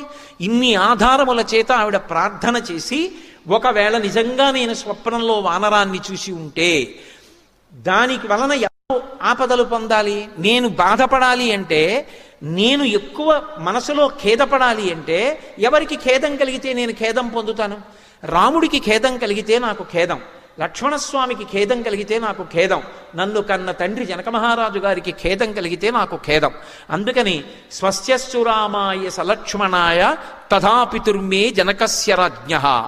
రామచంద్రమూర్తికి మంగళమగుగాక, ఆయనకి స్వస్తి ఎగుగాక, లక్ష్మణస్వామికి స్వస్తి ఎగుగాక, నా అత్తవారింటి వైపు అందరూ సంతోషముగా ఉండెదరుగాక. అంతర్లీన భావన, నన్ను కన్న తండ్రి జనక మహారాజు గారు సంతోషముగా ఉండుగాక, స్వస్తి ఎగుగాక. మరి తనకి ఇది భారతదేశంలో ఆడపిల్ల యొక్క గొప్పతనం. తనకి సుఖం వేరొకటి ఉండదు. తన భర్త సుఖం తన సుఖం, తన మరుదుల సుఖం తన సుఖం, తన అత్తవారింటి సుఖం తన సుఖం, తన పుట్టింటి వారి సుఖం తన సుఖం. అందుకే ఎంత విచిత్రంగా ఉంటుందంటే, ఇక్కడ పెరిగిన పిల్ల అక్కడికెడుతుంది, ఏమిటో అక్కడ బంధుత్వాలు కొత్తగా తెలుసుకుంటుంది. తెలుసుకుని అందరూ నా వాళ్ళే, నా మరిది, నా తోడికోడలు, మా పినమామగారు, మా పెదమామగారు, ఎంత అల్లుకుపోతుందో. పురుషుడు అలా అల్లుకోలేడు, బంధువులింటికి వెళ్ళినా అలా కలిసిపోలేడు.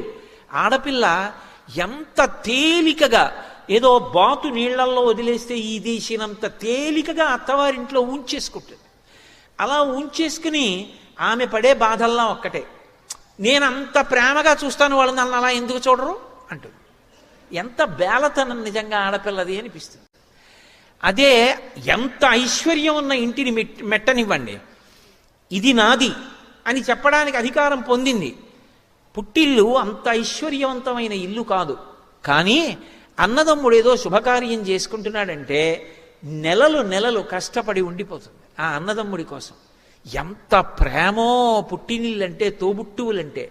ఆ తోడబుట్టినవాడు శుభకార్యం చేసుకుంటే పీటల మీద కూర్చొని ఉండగా మంగళహారతి ఇవ్వడానికి మురిసిపోతుంది నా హక్కని. పీటల మీద కూర్చుంటే ఏమిటో వెనకాతల కూర్చుని ఆ బొగ్గం చొక్క పెట్టి, ఆ జుత్తు సరిచేసి, ఆ పంచె సరిచేసి, ఏమిటో అది తనకి జన్మలో పొందిన గొప్ప అనుగ్రహం అనుకుంటుంది, ఈశ్వరుడిచ్చిన భాగ్యం అనుకుంటుంది. ఆ మంగళహారతి ఇచ్చినప్పుడు పళ్ళెల్లో 100 రూపాయలు వేస్తే ఆమెకి కోట్లు ఉన్నాయి భర్తకి. ఈ 100 రూపాయలు పదిలంగా పట్టుకెళ్ళి మా అన్నయ్య ఇచ్చాడు, మా అన్నయ్య ఇచ్చాడు, మా అన్నయ్య ఇచ్చాడని దాచుకుంటుంది. 100 రూపాయలు నేత చీర పెడితే ఆ చీర కట్టుకుని మా అన్నయ్య ఇచ్చిన చీర, మా అన్నయ్య ఇచ్చిన చీర అంటుంది. ఆడపిల్ల హృదయానికి ఉన్న సౌకుమార్యం నిజానికి పురుషుడికి ఎక్కడుంది? అందుకే లోకంలో 3 వానల్లో ఒక వాన దేని వలన పడుతుంది అంటే, సౌశీల్యవతులైనటువంటి స్త్రీల వలన ఒక వర్షం పడుతుంది. ఒక వర్షం రాజు యొక్క ధర్మం వలన పడుతుంది. ఒక వర్షం ప్రజలు పాటించేటటువంటి దైవభక్తి, ఆచారము, శాస్త్రమునందున్న నమ్మకం చేత పడుతుంది. కాబట్టి ఒక వర్షాన్నే నిర్ణయించగలదు స్త్రీ, 2 వంశములను ఉద్ధరించగలదు. వాళ్ళ సుఖం తన సుఖం తప్ప తనకంటూ వేరే సుఖం ఉంది అని ఆలోచించదు. సీతమ్మ సమస్త స్త్రీజాతికి ప్రతినిధిగా అంత కష్టంలో కూడా అమ్మయ్యా నాకు బాగుండాలనలేదు. రాముడు బాగుండాలి, లక్ష్మణస్వామి బాగుండాలి, జనక మహారాజు గారు బాగుండాలి. ఏమి సౌందర్యం నిజంగా రచనలో! మొత్తం స్త్రీజాతి భావాన్నంతటినీ ప్రతిబింబించారు మహర్షి. మా తల్లి అలా అంటుంటే ఆ పైన ఉన్నటువంటి హనుమ చూస్తున్నారు. ఈమె ఒంటి మీద నగల విషయం నిర్ధారణ అయిపోయింది. ఈమె ఊపిరి విడిచిపెడుతోంది, ఊపిరి తీస్తోంది. ఈవిడ యొక్క తేజస్సు చూస్తే పట్టి పట్టి గమనిస్తే మట్టి పట్టిన పట్టుపుట్టాన్ని కట్టుకున్నా, అటువంటి నగలే పెట్టుకుని ఉన్నా, ఈమె యొక్క తేజస్సుని పరిశీలిస్తే వశిష్ఠుణ్ణి విడిచిపెట్టి వచ్చినటువంటి అరుంధతియా, లేకపోతే ఇంద్రుడి మీద కోపం వచ్చి వచ్చినటువంటి శచీదేవా అని అనుమానం వస్తోంది. కానీ ఈమె అరికాళ్ళు భూమిని తాకుతున్నాయి. ఈమె ఎందుకో గాఢంగా నిట్టూరుస్తోంది. ఈమె ఖచ్చితంగా సీతాదేవి.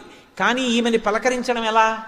ఆర్తితో పైనుంచి చూస్తూ అడిగారు, అమ్మా సురాణాం అసురాణాం వా నాగ గంధర్వ రక్షసాం యక్షాణాం కిన్నెరాణాం వా కాంస్త్వం భవసి శోభనే. అమ్మా నువ్వు దేవతలకి సంబంధించిన దానివా, యక్ష గంధర్వ కిన్నెర కింపురుషాదులకు చెందిన దానివా? నీ యొక్క లక్షణాలు చూస్తే మనుష్యకాంతలా ఉన్నావు, నీ యొక్క కాంతి చూస్తే దేవతా స్త్రీలా ఉన్నావు, నీ తేజస్సు చూస్తే రాచపుత్ర స్త్రీలా ఉన్నావు. అమ్మా నువ్వెవరో నిజంగా చెప్పమ్మా, నేను ఎవరనుకుంటున్నావమ్మా? నేను సీతమ్మని అన్వేషిస్తూ వచ్చిన వానరుణ్ణమ్మా. రావణేన జనస్థానాత్ బలా అపహృతా ఇది సీతాత్వమసి భద్రంతే తన్మమా చక్ష్వపృచ్ఛత. జనస్థానంలో రావణాసురుడు రాముణ్ణి లక్ష్మణుణ్ణి దూరం చేసి ఎత్తుకొచ్చినటువంటి సీతమ్మ అని అనుకుంటున్నాను. అమ్మా నిజం చెప్పమ్మా, నా ఎందు అనుగ్రహించమ్మా, నీ దర్శనాన్ని పొందాను అనుకుని పొంగిపోతున్నానమ్మా అన్నారు.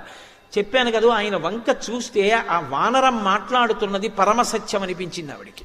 అనిపించి ఆ తల్లి వెంటనే హనుమని చూసి ఒక మాట అంది, పృథివ్యారాజసింహానాం ముఖ్యస్య విదితాత్మనః స్నుషా దశరథస్యాహం శత్రుసైన్య ప్రతాపినః దుహితా జనకస్యాహం వైదేహస్య మహాత్మనః సీతాచనామనామ్యాహం భార్యా రామస్య ధీమతః.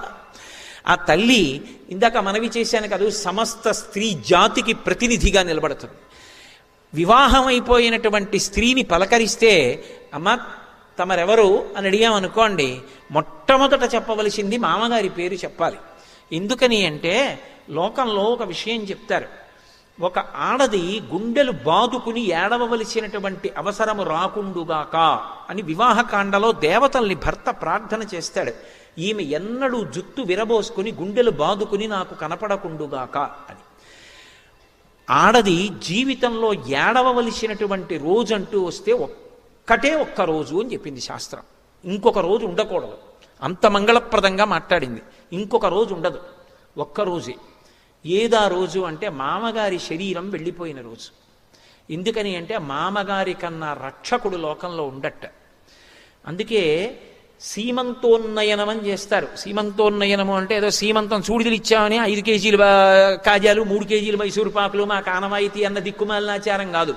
సీమంతోన్నయనము అంటే అడవి పంది ముళ్ళు తీసుకొచ్చి పాపట తీసి భర్త జుత్తు ఎత్తి ముడి వేస్తాడు గణపతి హోమం చేసి. అలా వేస్తే ఆ తరువాత లోపల ఉన్న పిండాన్ని ఉగ్రభూతములు చెనకవు.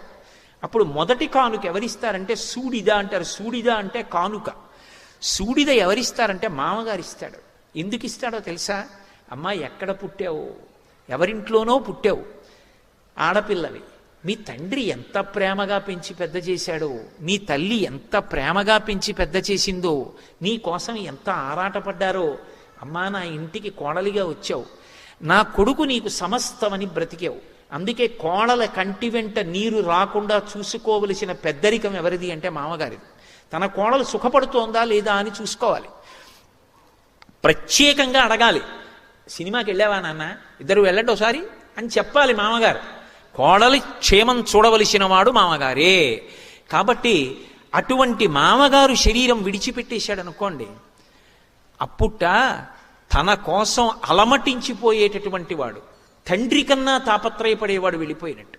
అందుకే సూడిదల్లో అమ్మా నా ఇంటిని మెట్టావు, నాకు వారసుణ్ణి ఇవ్వబోతున్నావు, నన్ను తాతని చెయ్యబోతున్నావు, ఎంత గర్భక్లేశాన్ని అనుభవిస్తావు, అనుభవించి ఎత్తుపల్లాల్లో జాగ్రత్తగా నడిచి పథ్యం చేసి బిడ్డని కని నన్ను తాతని చేసి నా వంశం నిలబడుతున్నావు, నా కొడుకుని తండ్రిని చేస్తున్నావు, నీకేమి ఇవ్వగలను?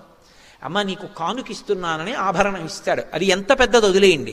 పరమ ప్రేమతో మొదటి కానుక మామగారు ఇస్తాడు. మామగారుట అంత ఆర్తి పొందుతాట కోడల కోసం. అలా ఉండగలిగితే నీ చెప్పేది. ఎందుకంటే ఇవాల్టి రోజు కొంతమంది మామగారులను చూస్తే ఇలా ఉంటాడని చెప్పడం కూడా అంత తేలిక కాదేమో అనిపిస్తుంది. కాలుష్యం అంత పెరిగిపోయింది కాబట్టి. కానీ నేను రామాయణాన్ని నమ్ముకున్నవాడిని, అలాగే ఉంటారు మామగారులని నమ్మే మాట్లాడతాను. కాబట్టి ఆ తల్లి మామగారు వెళ్ళిపోతే మాత్రం ఏడుస్తారట. అలా ఇలా కాదుట, నా కోసం నా సంతోషం కోసం అహరహం పరిశ్రమించే వ్యక్తి ఆయన వెళ్ళిపోయారు. ఏది పెద్దరికం ఇప్పుడు? ఎవరికి చెప్పుకోను కష్టం వస్తే అని. అందుకే ఆడపిల్ల పెళ్ళయ్యాక అమ్మ మీరెవరు అని అడిగితే ఫలానా వారి కోడలని చెప్పుకుంటుందట సంతోషంగా.